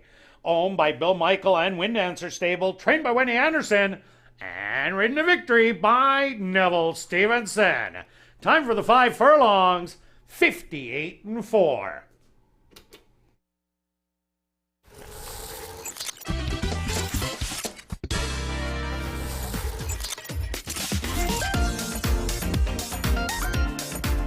Race 4 is official in the upcoming 5th race.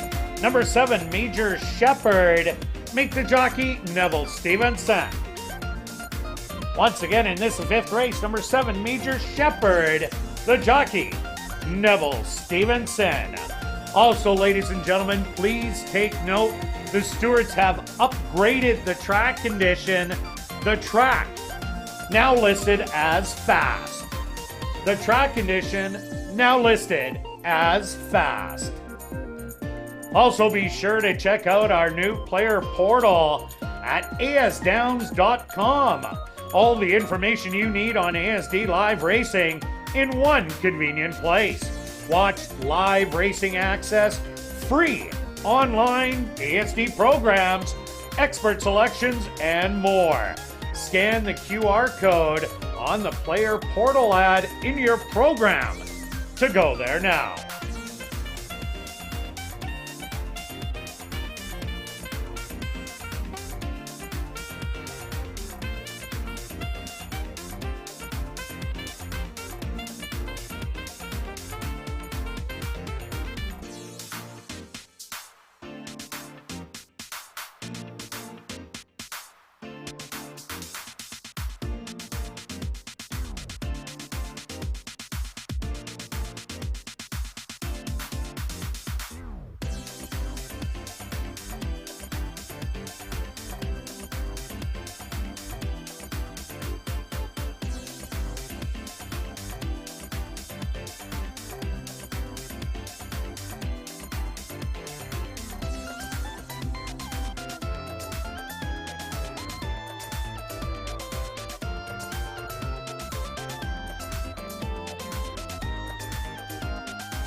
Welcome back down the paddock for race number 5. We're kicking off the late pick 3 with an allowance. Race 4, 3-year-olds and up that are non-2 lifers.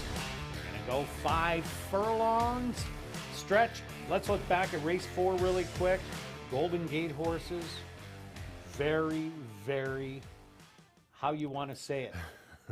I don't know. They paid well. They each paid time. well. $8.40. I'm a little surprised on that good of a price.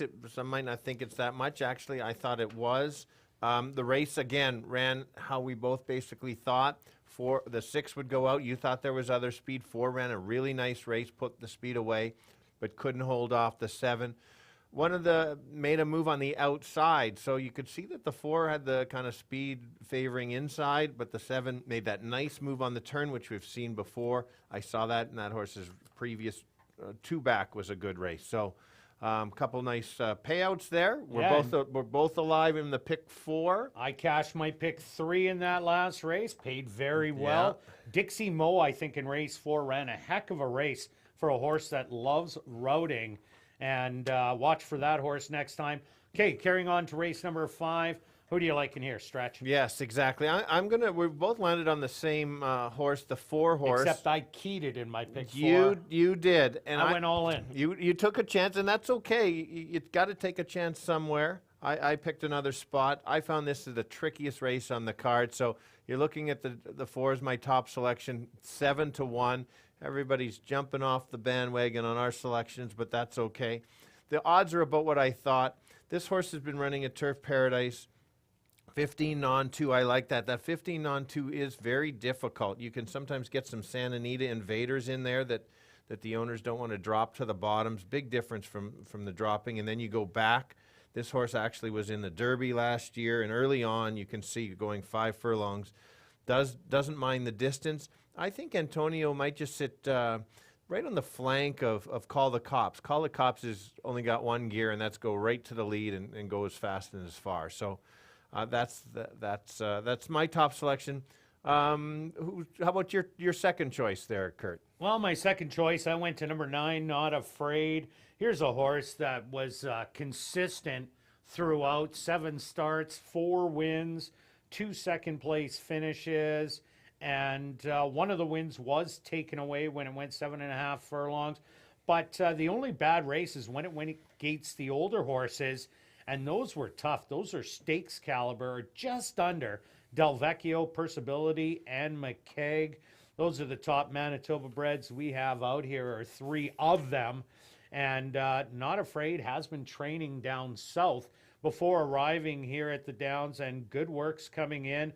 I like that 5 furlongs, 102-2. Then they shorten back up. But the most thing I like about it is 2 outs ago, Sheldon Chickness sat behind the speed, overtook it, and walked away on him. Ronaldo Cumberbatch already with the win. I think 5-1. The price will climb on that, but definitely I like Not Afraid in here. Yeah, I think that's how that horse has to win, is basically sit off. My second choice is the 7. I like that the horse actually had a start. The result is irrelevant to me. You saw that there was a bit of trouble. I then, after that, if you take note, after that 1 start, then had another workout and now has come here. So this horse, great planning on the trainer, in the sense recognizing that the races were going to start a week later, so didn't rush the horse here. You can see some nice results early on, and then that 1 mile race chased around Wits Coco. So. Yeah, got in trouble in that start at Century Mile 2, in tight, hitting the rail. So that's a throw-out race, but a conditioning race. Another horse you might want to look at in here, Hallrich Legacy, the current favorite, 9-5. But the only thing is, didn't start in 2021. So has works down in Florida before arriving here. But the workout pattern, nice and easy, couple half miles and a 3/8 of a mile. But the long layoff, this horse definitely deserves to be the favorite. But off the 2-year layoff, I'm just going to have to watch one on the win. But I think it will be competitive. I agree completely with you. I think it's one horse that you can't avoid. But 9-5 is certainly not a. There's different even money or favorite horses that I definitely will play. This one I won't. first time fronts on this horse. It hasn't had it in the past, so you've got to watch that. Also raced on the turf, so the 2 races on the dirt would not be competitive in here. So that's my hesitant there. We'll find out what we can do there. But Another horse to look at, Call the Cops, the 2 horse. Great year last year, 7 for 9 in the money, 2 wins, 3 seconds, 2 thirds, over $50,000 in earnings. Most of the races were on the front end, but this horse has been able to come off it.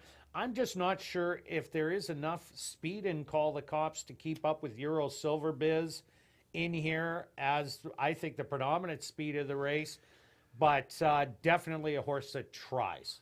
absolutely, we know where the horse wants to be, and so it's just a matter of in shape, may need one. You saw last year, first couple starts came up a little bit short racing against some of those. So I'm not using that one on my top 3 selections, but could surprise. All right, let's go to our wagers here in race number 5. Stretch, start us off.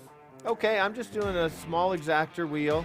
It's only spending 16. If you follow along, I don't spend the same every race. I move it around according to where I like it. I've got 2 horses I like, 4 and 7 on top, couple price horses with a bunch of the contenders underneath. Only $16.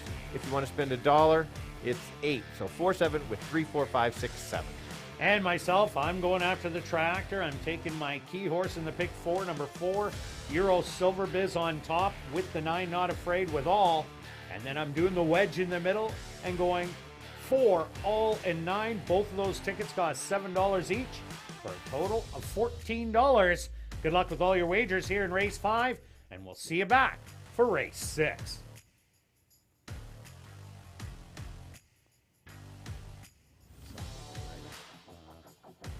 Race fans see me ad as you and Stretch came out of the gate. Both of you guys started well. Us fans think the gate is 7 furlongs. Think tonight you should show us the finish. I know sweaty, but of course it'd be great to see you. Of course you may still be running it, and tonight's commentary is pre-recorded.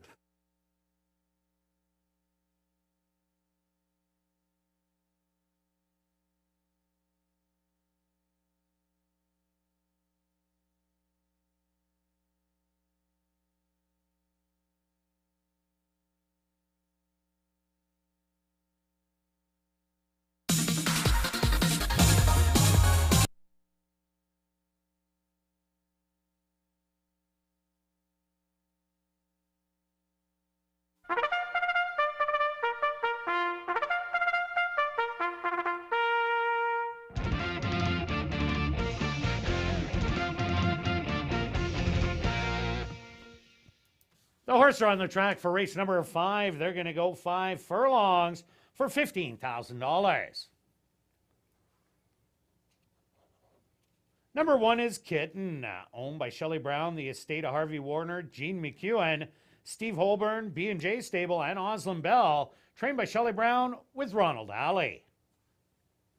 Number 2 is Call the Cops, owned by Dr. Betty Hughes, trained by Elton Dickey with Leroy Nelson. Number 3 is Hallrich Legacy, owned by Jam Down Stable and Shelley Brown, trained by Shelley Brown with Praven Badry. Number 4 is Euro Silver Biz, owned by Martin Yurishak, trained by Rick Wise with Antonio Whitehall. Number 5 is Creative Feature, owned by Ira Donald and King Couture, trained by Jared Brown with Jorge Carreño. Number 6 is Peb, owned by High Road Stable, trained by Tiffany Husbands with Lino Camacho Flores. Number 7 is Major Shepherd, owned by Ken Amther, trained by Gordon Amther with Neville Stevenson. Number 8 is Impressive Sense, owned by True North Thoroughbreds and Arneson Farms, trained by Lise Pruitt with Stanley Chady Jr. Rounding out the field is number 9, Not Afraid, owned by Marvin and Deb Buffalo, trained by Marvin Buffalo with Ronaldo Cumberbatch. Post time for race number 5 in 4 minutes.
It's now 2 minutes to post time at ASD.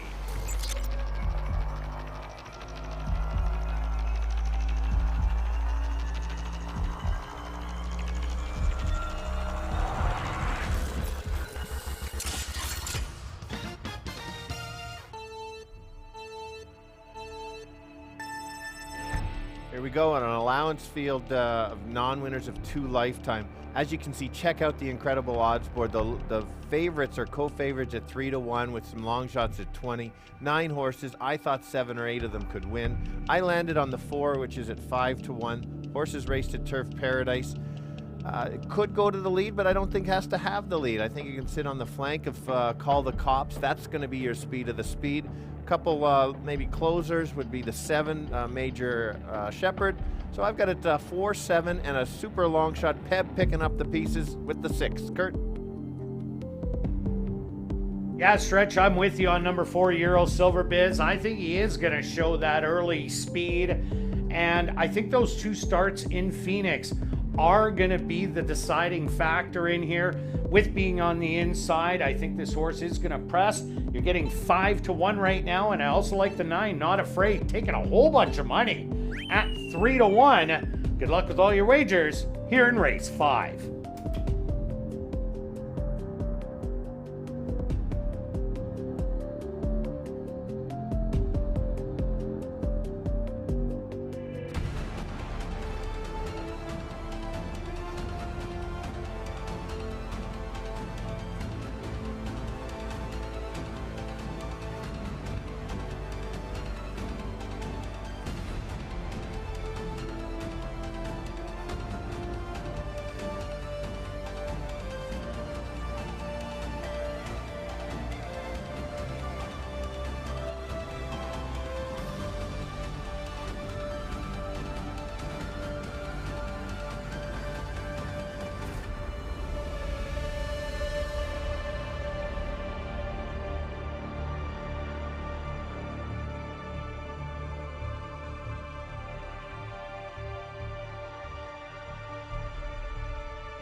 Kitten and Call the Cops in the starting gate. Hall Rich Legacy, the next to move in.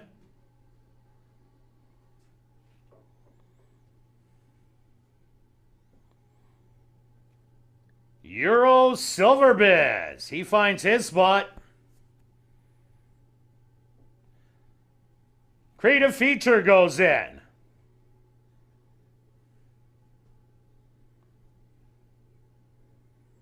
It's now Peb's turn.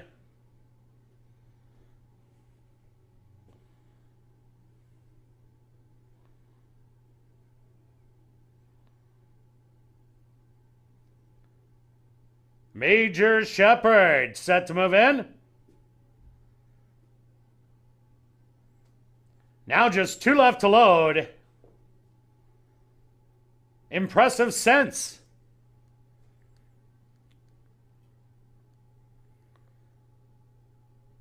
And now just waiting on Not Afraid on the outside.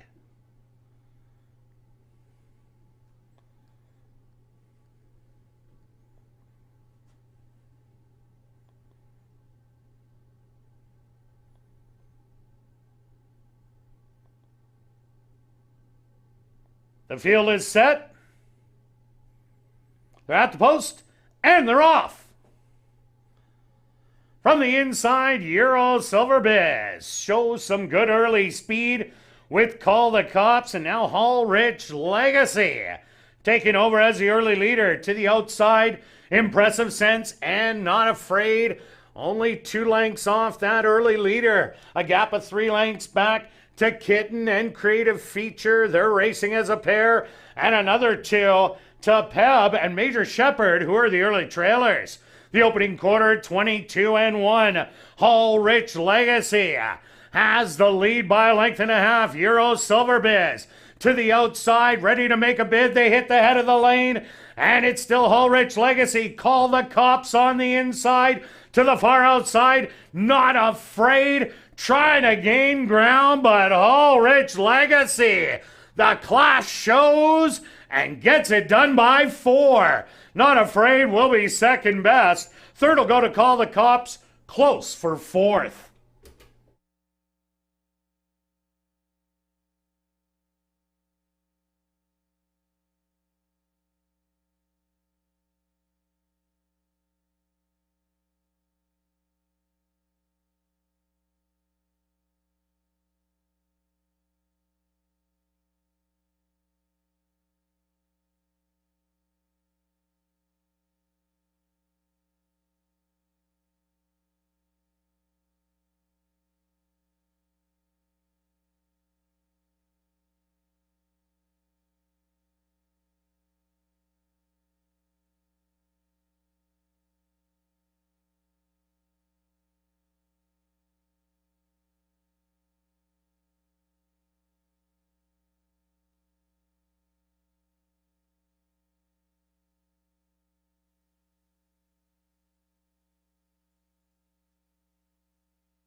Results of the photo show number 4, Euro Silverbiz, finishing 4th.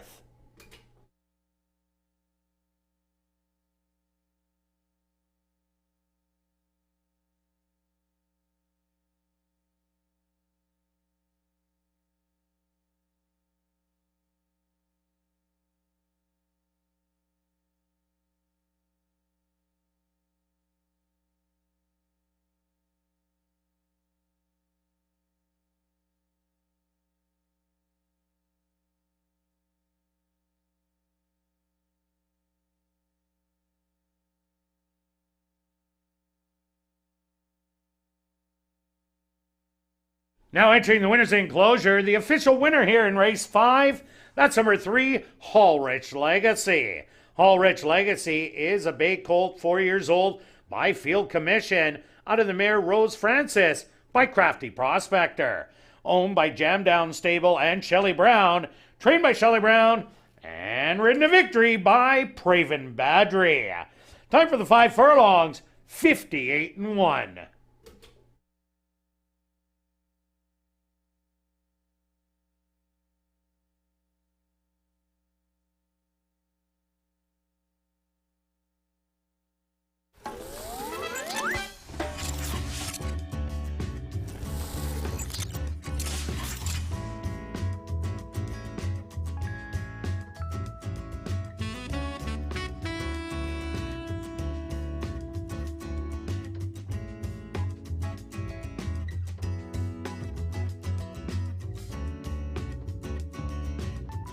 Race 5 is official in the upcoming 6th race.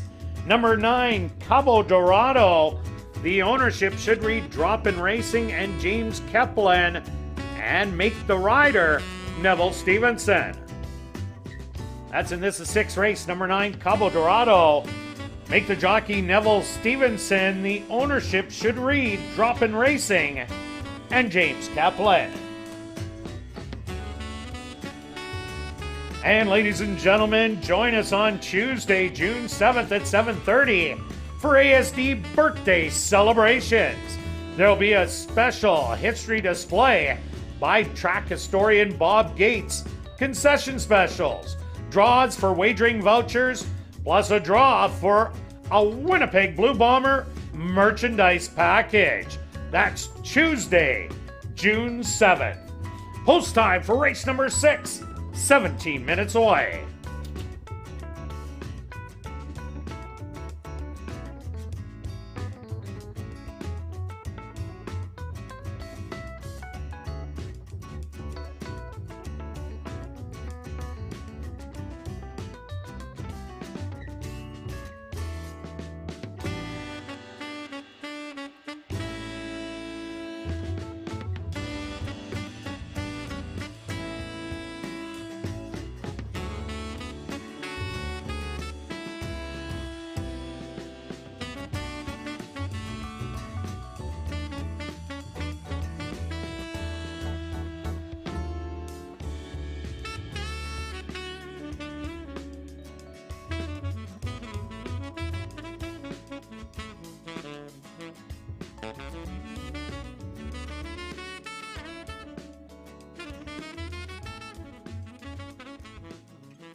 And welcome back down the paddock for race number 6. We have filly and mares 3 and up that are non-4 lifers. They're going to go 5 furlongs for $9,700. Number 9, Cabo Dorado, Make the Jockey, Neville Stevenson, Stretch, Hallrich Legacy, all the class of the race. Wow. Yeah, full credit. Whoever bet that horse early did very well. Some early money. We were thinking that watch once. Full credit to Shelley Brown. Impressive training to get this horse off almost 2 years, and looked spectacular out there. 7-1 this time. I watch once. Next time, 4-5. Oh yeah, it will be. This horse will be 4-5 next time, depending on what condition. Let's keep moving on. All right. Just to add full credit, thank you everybody for the support on the pick 4. It was $109,000 in the pick 4. Very impressive. With no favorites winning based on the board. So still fortunate enough to still be alive. So we'll keep going. Race 6. We'll start with my top selection, which happens to be one of my plays that I do like quite a bit. We talked about this, and that's the 5 Landry Kyle. Jake's got the 5 on there. Raced it Will Rogers Downs and dueled with some open horses. Yes, it was Oklahoma breds, but dueled. This horse has come off the pace a few times. Last time was basically on the rail and was committed to duel. I'm not sure if that's going to happen again. Chow already has a win. Two. I'm sorry, 2 wins. Look at that. One on top of Jerry's. Very good. Okay, good in the stuff. electric field. Yeah. So that's my top selection. So actually have it keyed in the pick 4. Yeah, it runs back to the last couple. Watch out. Yeah, I'm with you. I even add in that nice work in 47-4 at Lone Star after it ran at Will Rogers Down. Landry Kyle, same reasons. That's my top selection. I like a long shot in here also at 20-1, number 6, Skyview. This horse was competitive at Turf Paradise in 21. Never really got the win, but the horse was knocking on the door, ran a big race and got beat at 60 cents. They claimed it. They ended up going to Century Mile, ran in the cheaper races, just got beat to Lila Lorraine, and then the Star to Be was a nice mare here. She ended up winning easily in her next start, but Skyview, couple nice races coming in, obviously needed the break. I think the freshening is what Skyview needed. 20-1, love it. I do too. That was, as you can see, one of my selections. I had the horse 3rd. Yeah, the real nice work coming in. My second choice, which is I'm very surprised at 2-1. Maybe it's the same pattern as the previous race. Maybe it's horse is live. Well, the horse has the back. Class was doing very well here at ASD last year, and then dropped. Probably just ran out of gas. It was a long season, so you throw that out. A good claim by Jared. Lots of nice steady works. I like the steady works, and they are fast works too. So to me, it tells me that this horse is ready to run. She's very ready to run. A contender. Not a big fan of 2-1. I would need a little bit higher than that. My top selection at 4-1. That's why switch the value. But the 8 certainly is a contender. Yeah, I also like the 10 By All. This is like her perfect distance. She's 4 for 4. Win 2 seconds and a third last year. 9 for 10 in the money. 2 wins, 5 seconds and 2/3. So 7 for 10, top 2. She also has been working up a storm. Almost everything was almost a bullet, except for the 50-1 handily around the dogs. But that's still a great workout. So By All, she suits the 5. Expect her to be in the fray. And the other horse I like, number 1, Zig. Made a good close at Charlestown in the last start. Has a couple good races in there that would fit well in this field of non-4 lifers. So there's another one I can't leave out. Ronaldo Cumberbatch has a win already today. Yeah, and rail's been good. That's where you want to be. Some of the riders have figured that out.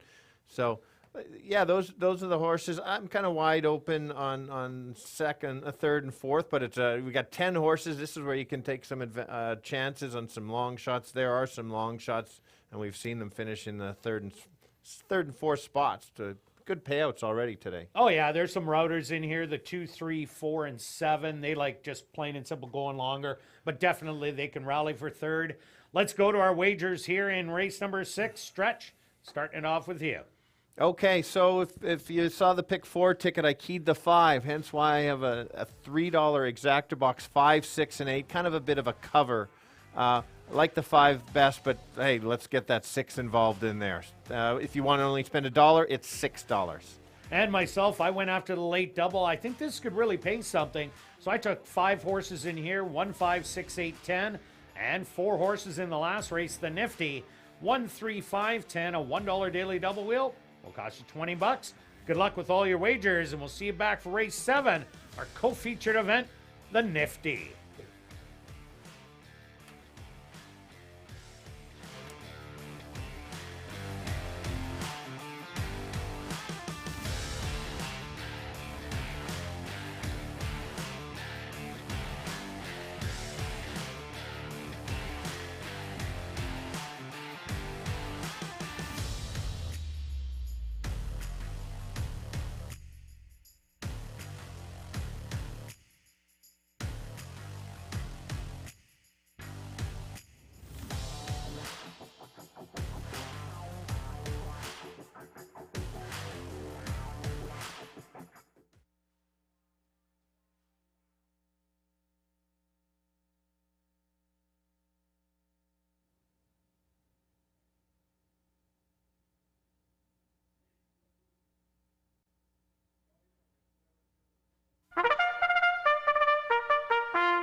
The horses are on the track for race number 6.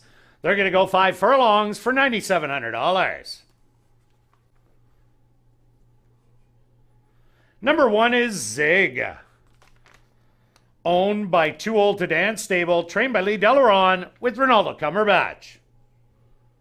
Number 2 is Wit 9. Owned by Stella Racing, trained by Stephen Gaskin with Antonio Whitehall.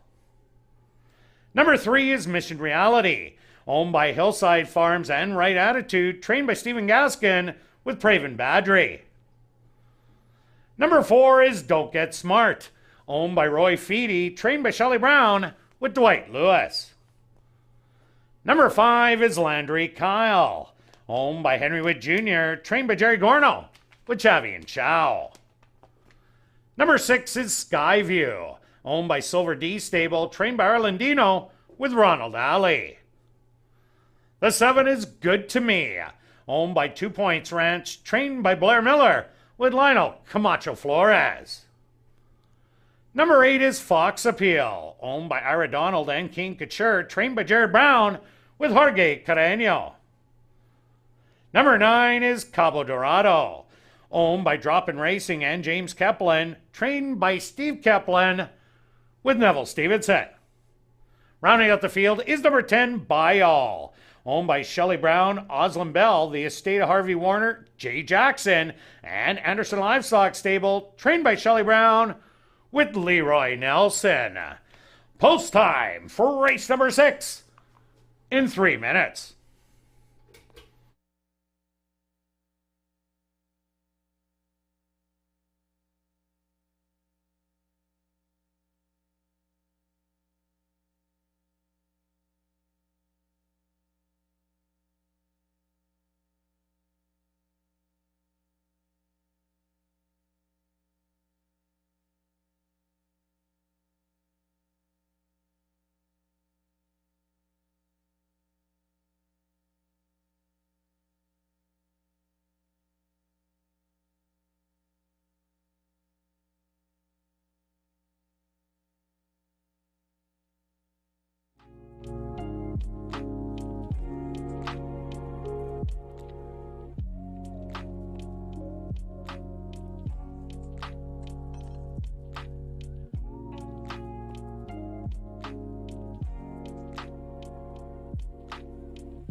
It's now 2 minutes to post time at ASD.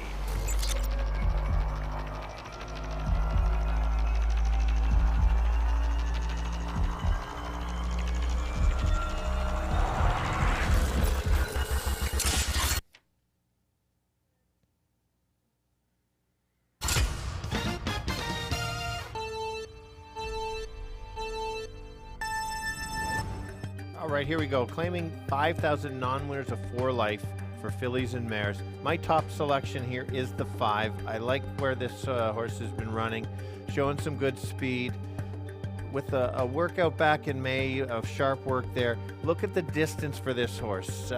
10 of 14 in the money at the distance. I think this horse can sit just off top selection, getting a great value at 9-2. My second choice is the 8, which I do like. Surprised at 6-5, is a must use, has the back class. So I've got it 5-8-6. Kirt? Yeah, Stretch, I'm with you on Landry Kyle going out of the open company.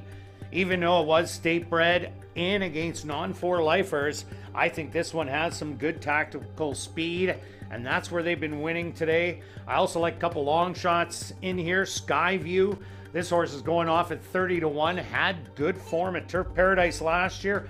Buy all on the far outside, lots of speed, and maybe zig on the rail as a late closer. But I'm with the 5-6. Good luck here in race 6.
Post time!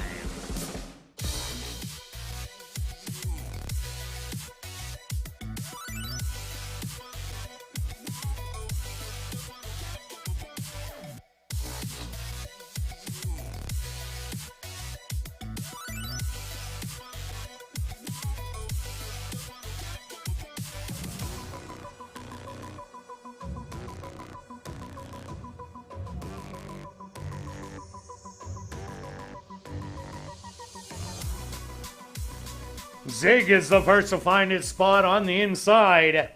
Wit 9 goes in.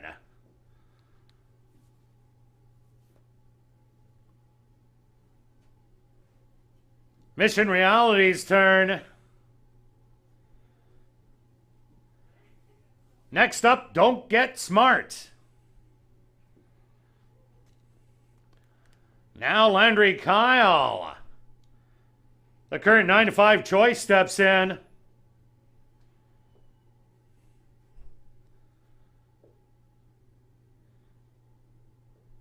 Skyview is now in.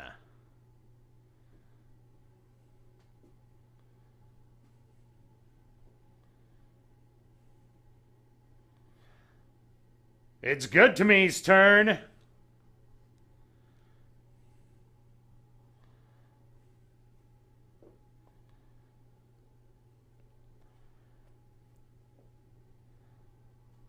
Fox Appeal now steps up. 2 left to load. Cabo Dorado.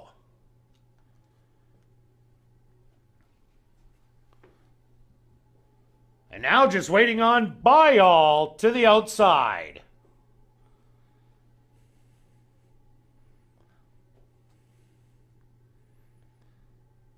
The field is set. They're at the post. And they're off. Breaking a little tardy, Don't Get Smart. Straight to the front end, Skyview. Showing good early foot to the outside. That's going to be Cabo Dorado. Zig on the inside in third. Moving up smartly. That's By All taking the 4 wide bid. Then it's back to Landry Kyle. Stalking those leaders. And right behind him, Fox Appeal. Then a gap about 6 lengths back. That's going to be Good to Me, Wit 9, and Mission Reality. The opening quarter, a quick 22-3, and Skyview still with the lead at the head of the lane. Fox Appeal coming with dead aim on the outside. And now Fox Appeal goes by as Skyview falls back to second. Then this is all going to be Fox Appeal, who's going to win by 3. Cabo Dorado in second. A good rally for third by Landry Kyle. And fourth is going to be Skyview.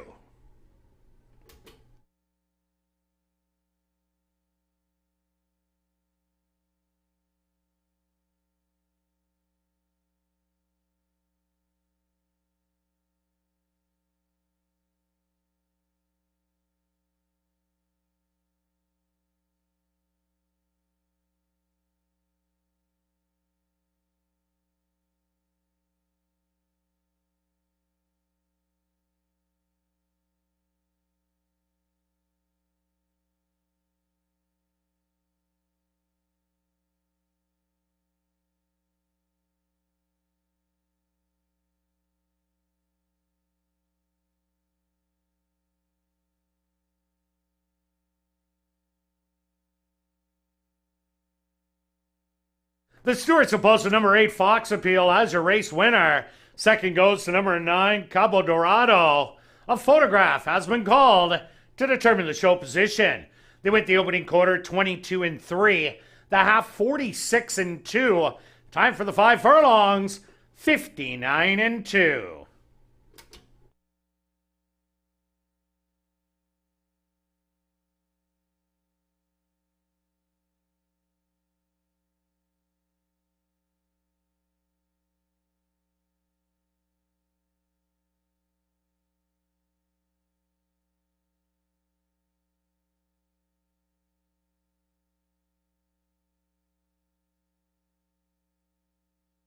Results of the photo show number 5, Landry Kyle, finishing third. Fourth goes to number 6, Skyview.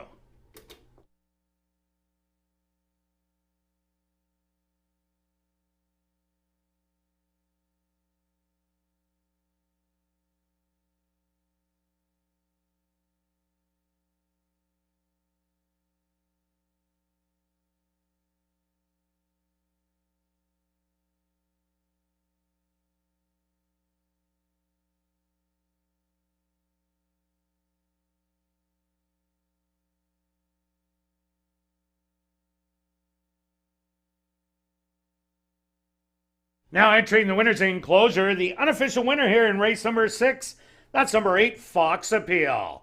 Fox Appeal is a Grey Roan filly, 4 years old, by Cairo Prince, out of the mare Foxy Sarah by Even the Score.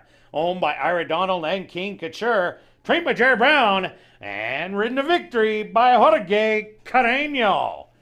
Time for the 5 furlongs, 59-2.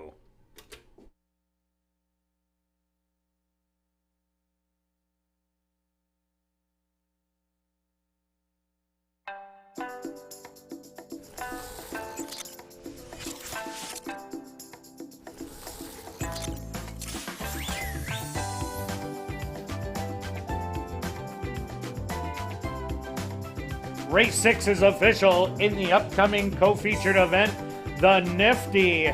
Number 2, Tapmaster, make the jockey Neville Stevenson. Number 8, St. Louis Guy, make the jockey Siobhan Bell. And scratch number 12, Eddie Forever. That's in this, the 7th race. Number 2, Tapmaster, Neville Stevenson.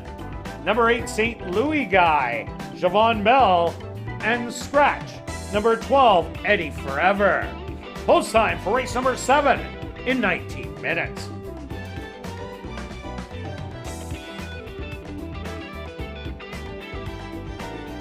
Well, after the final race, be sure to head up to the clubhouse where our popular Crazy Hour kicks in with beer, wine, and shots, and for only just $3.95, as well as half-price appetizers, plus 140 VLTs ready for action until 1 a.m.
And welcome back down the paddock for race number 7, our co-featured event, the Nifty.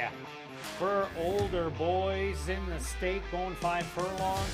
The 2 Tapmaster, Neville Stevenson, the 8 St. Louis guy, Siobhan Bell, and scratch the outside horse, number 12, Eddie Forever.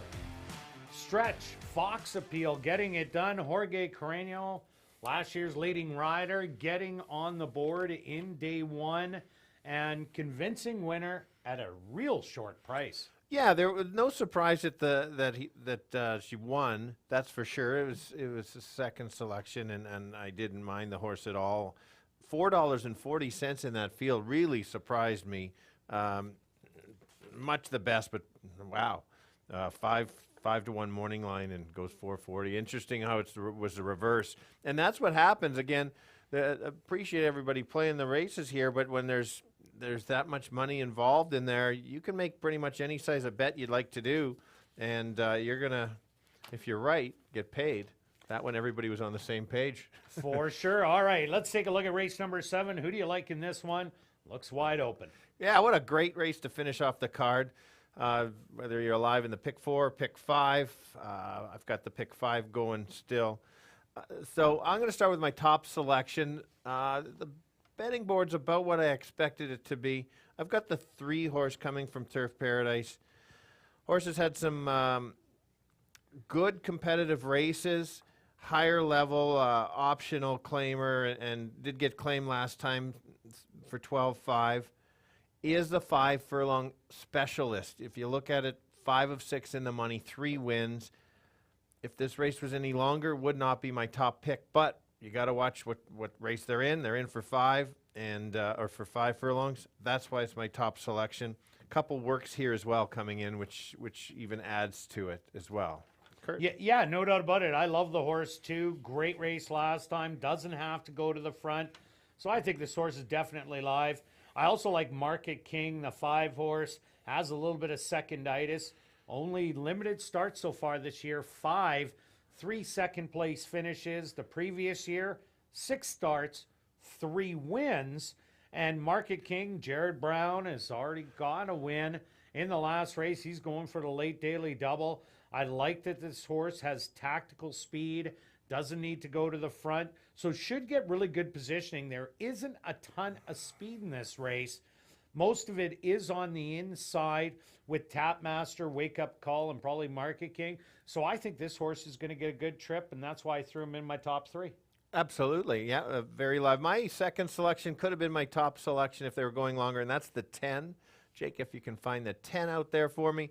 A couple things. This is why you watch replays. If you look at the last race at Lone Star, going a mile, it says chase 3 wide evenly. Watch the start. This horse was throwing his head, checking all over the top place, and then basically got tired late. So that's what I really like when you watch the replays, especially when the charter doesn't put that in. Also, if it's going back to Jerry, if the previous trainer at Lone Star was a 3% trainer, and we know Jerry, his percentages here are through the roof. He also likes to win stake races. He's already got his first one out of the way. See if he can win both. Chow's already won 2 now, going for the hat trick. It's a matter of if is 5 furlongs too short. May run out of ground, but we're going to find out. The figures clearly say that this horse is a runner. May not win today, but will down the road. Yeah, and I was down for that race in Fauner at Nebraska, and It's a Wrap was a horse that went to the lead, uncontested. Warriors Map sat near the back, made a massive middle move, and ended up getting tired down the lane. So that wasn't as bad as a race as it kind of looks. Second beaten 6.5. If there was someone to go out to the lead, probably would have been closer to winning that race. Another horse to look at, number 1, Plentiful. Yes, it's a muddied form. Those last 2 starts don't look good, but he's back on his home ground, and I think that's going to be the total difference for Plentiful.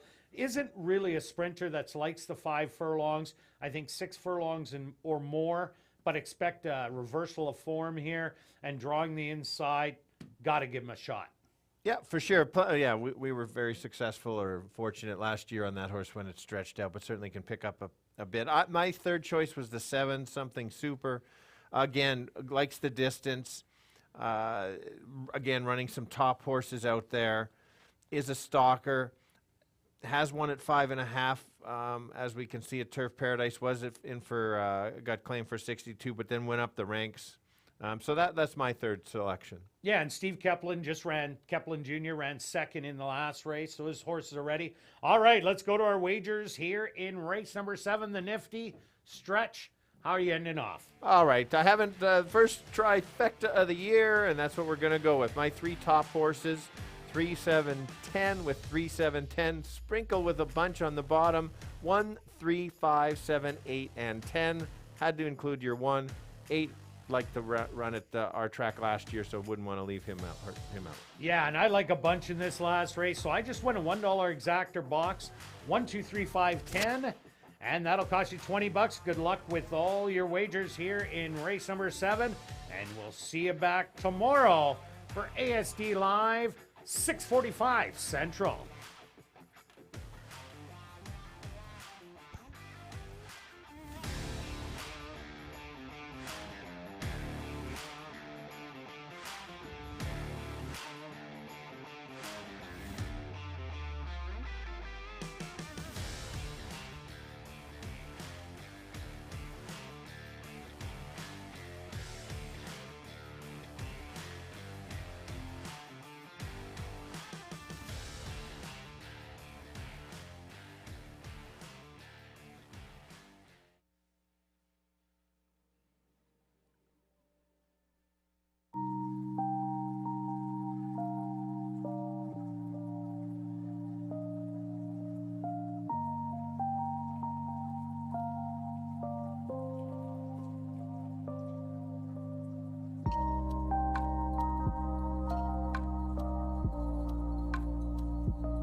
Assiniboia Downs is proud to present our co-featured event here in race number 7.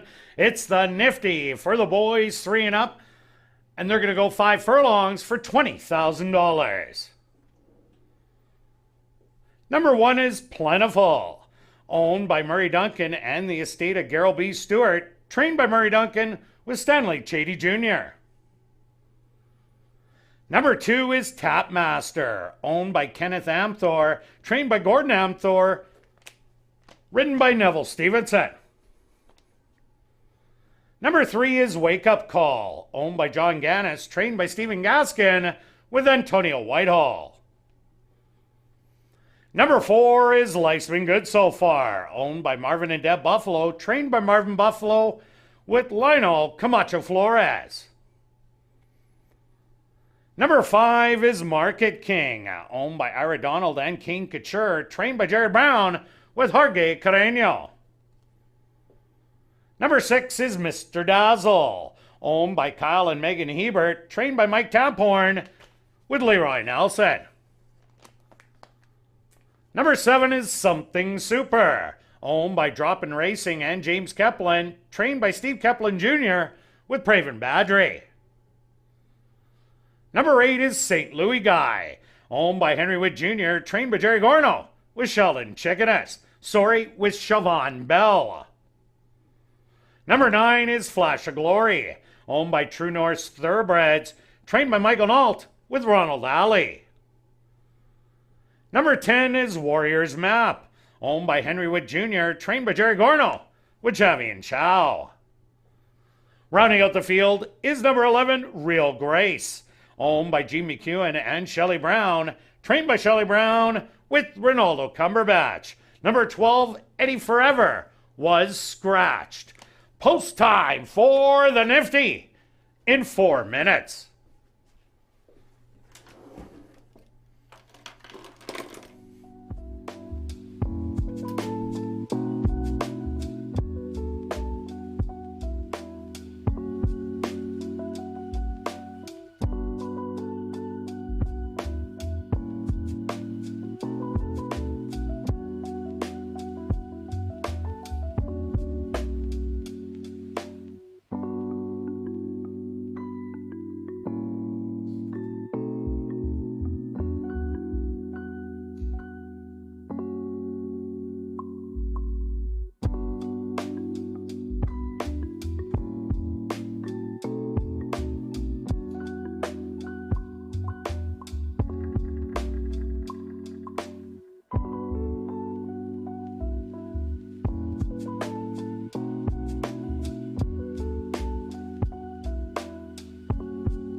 It's now 2 minutes to post time at ASD.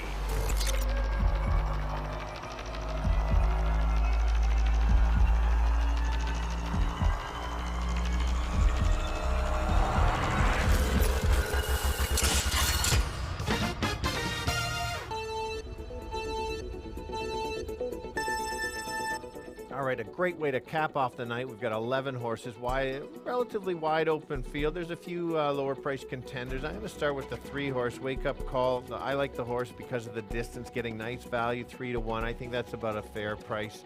Horse should sit right close to the lead where you want to be. Does get the rail, which is going to be a good spot. The 10 will be closing late. If this horse is in a couple lengths, turning for home, watch out. I think the horse can get there. And maybe one long shot in there would be the 7 at 13-1. Kirt? Yeah, Stretch, this is wide open, but I'm with you on Wake Up Call. That inside speed, I think that's going to be pretty dangerous in here.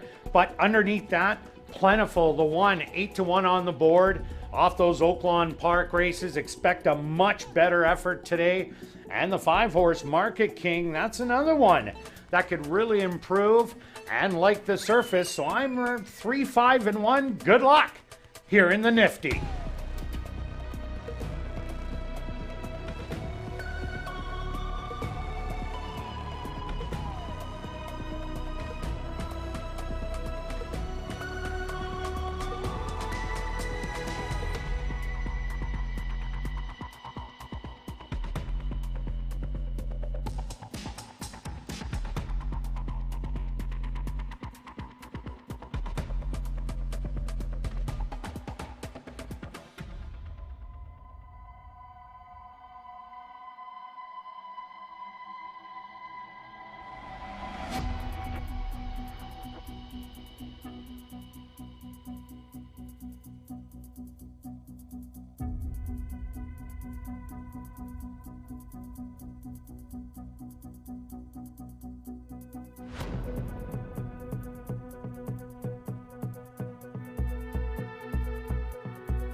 Post time.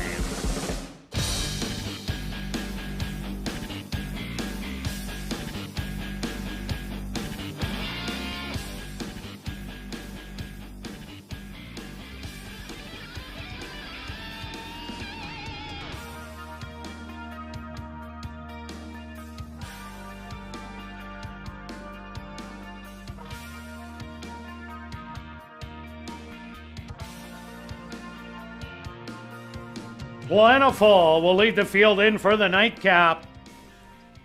Tapmaster also goes in. Next up, Wake Up Call.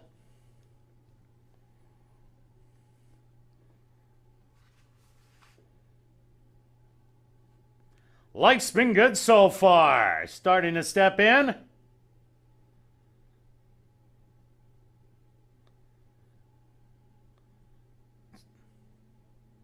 It's now Market King's turn.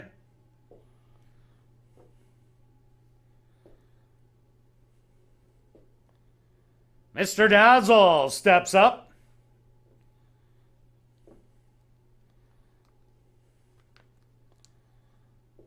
Something Super goes in. St. Louis Guy finds his spot.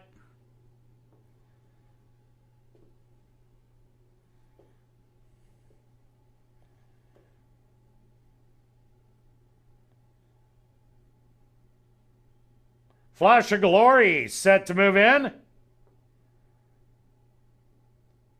Now just 2 left to load. Warriors Map.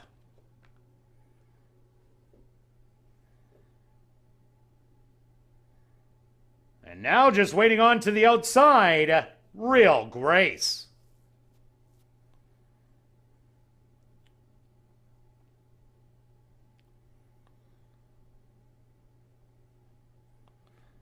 Mr. Dazzle, a little fractious in the starting gate.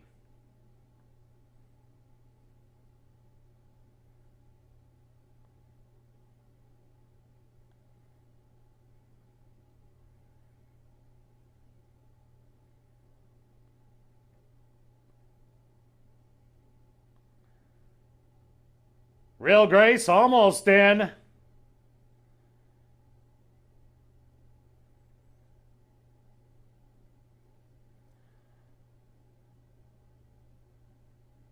They're at the post.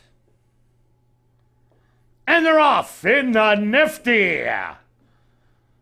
From the inside, Market King goes out to tackle the early lead. On the outside, Mr. Dazzle. Sitting in between horses. A 3-wide bid. That looks like St. Louis Guy there, 4 wide. Is going to be Real Grace stalking those leaders. Is Wake Up Call and Warriors Map.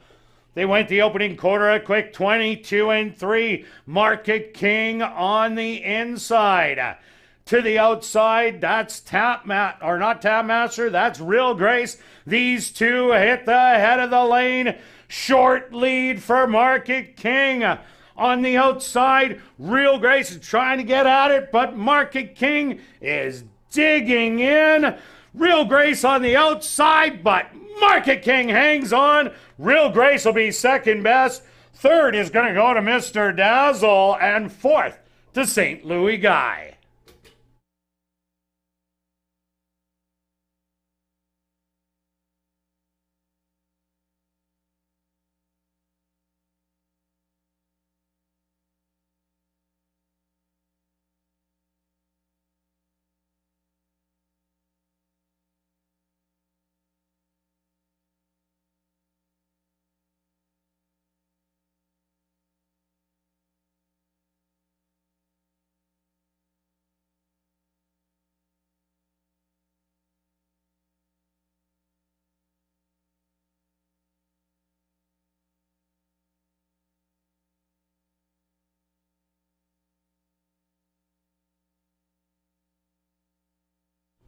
The stewards have requested a photograph to determine the winning horse.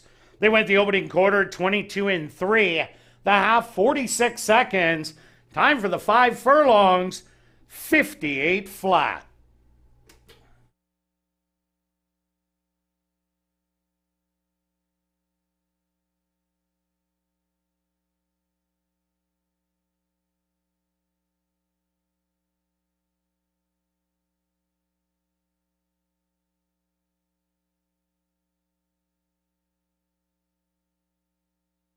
Results of the photo show number 5, Market King, your race winner. Second goes to number 11, Real Grace. Third to number 6, Mr. Dazzle. And fourth to number 8, St. Louis Guy.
Now entering the winner's enclosure, the official winner of the Nifty, that's number 5, Market King. Market King is a big gelding, 6 years old, by Into Mischief, out of the mare Divine Presence by AP Indy. Owned by Ira Donald and King Couture, trained by Jerry Brown, and ridden to victory by Jorge Carreño. Time for the 5 furlongs, 58 seconds. Congratulations goes out to trainer Jared Brown and jockey Jorge Carreño for scoring the late double, 2 wins for trainer Jared Brown and jockey Jorge Carreño.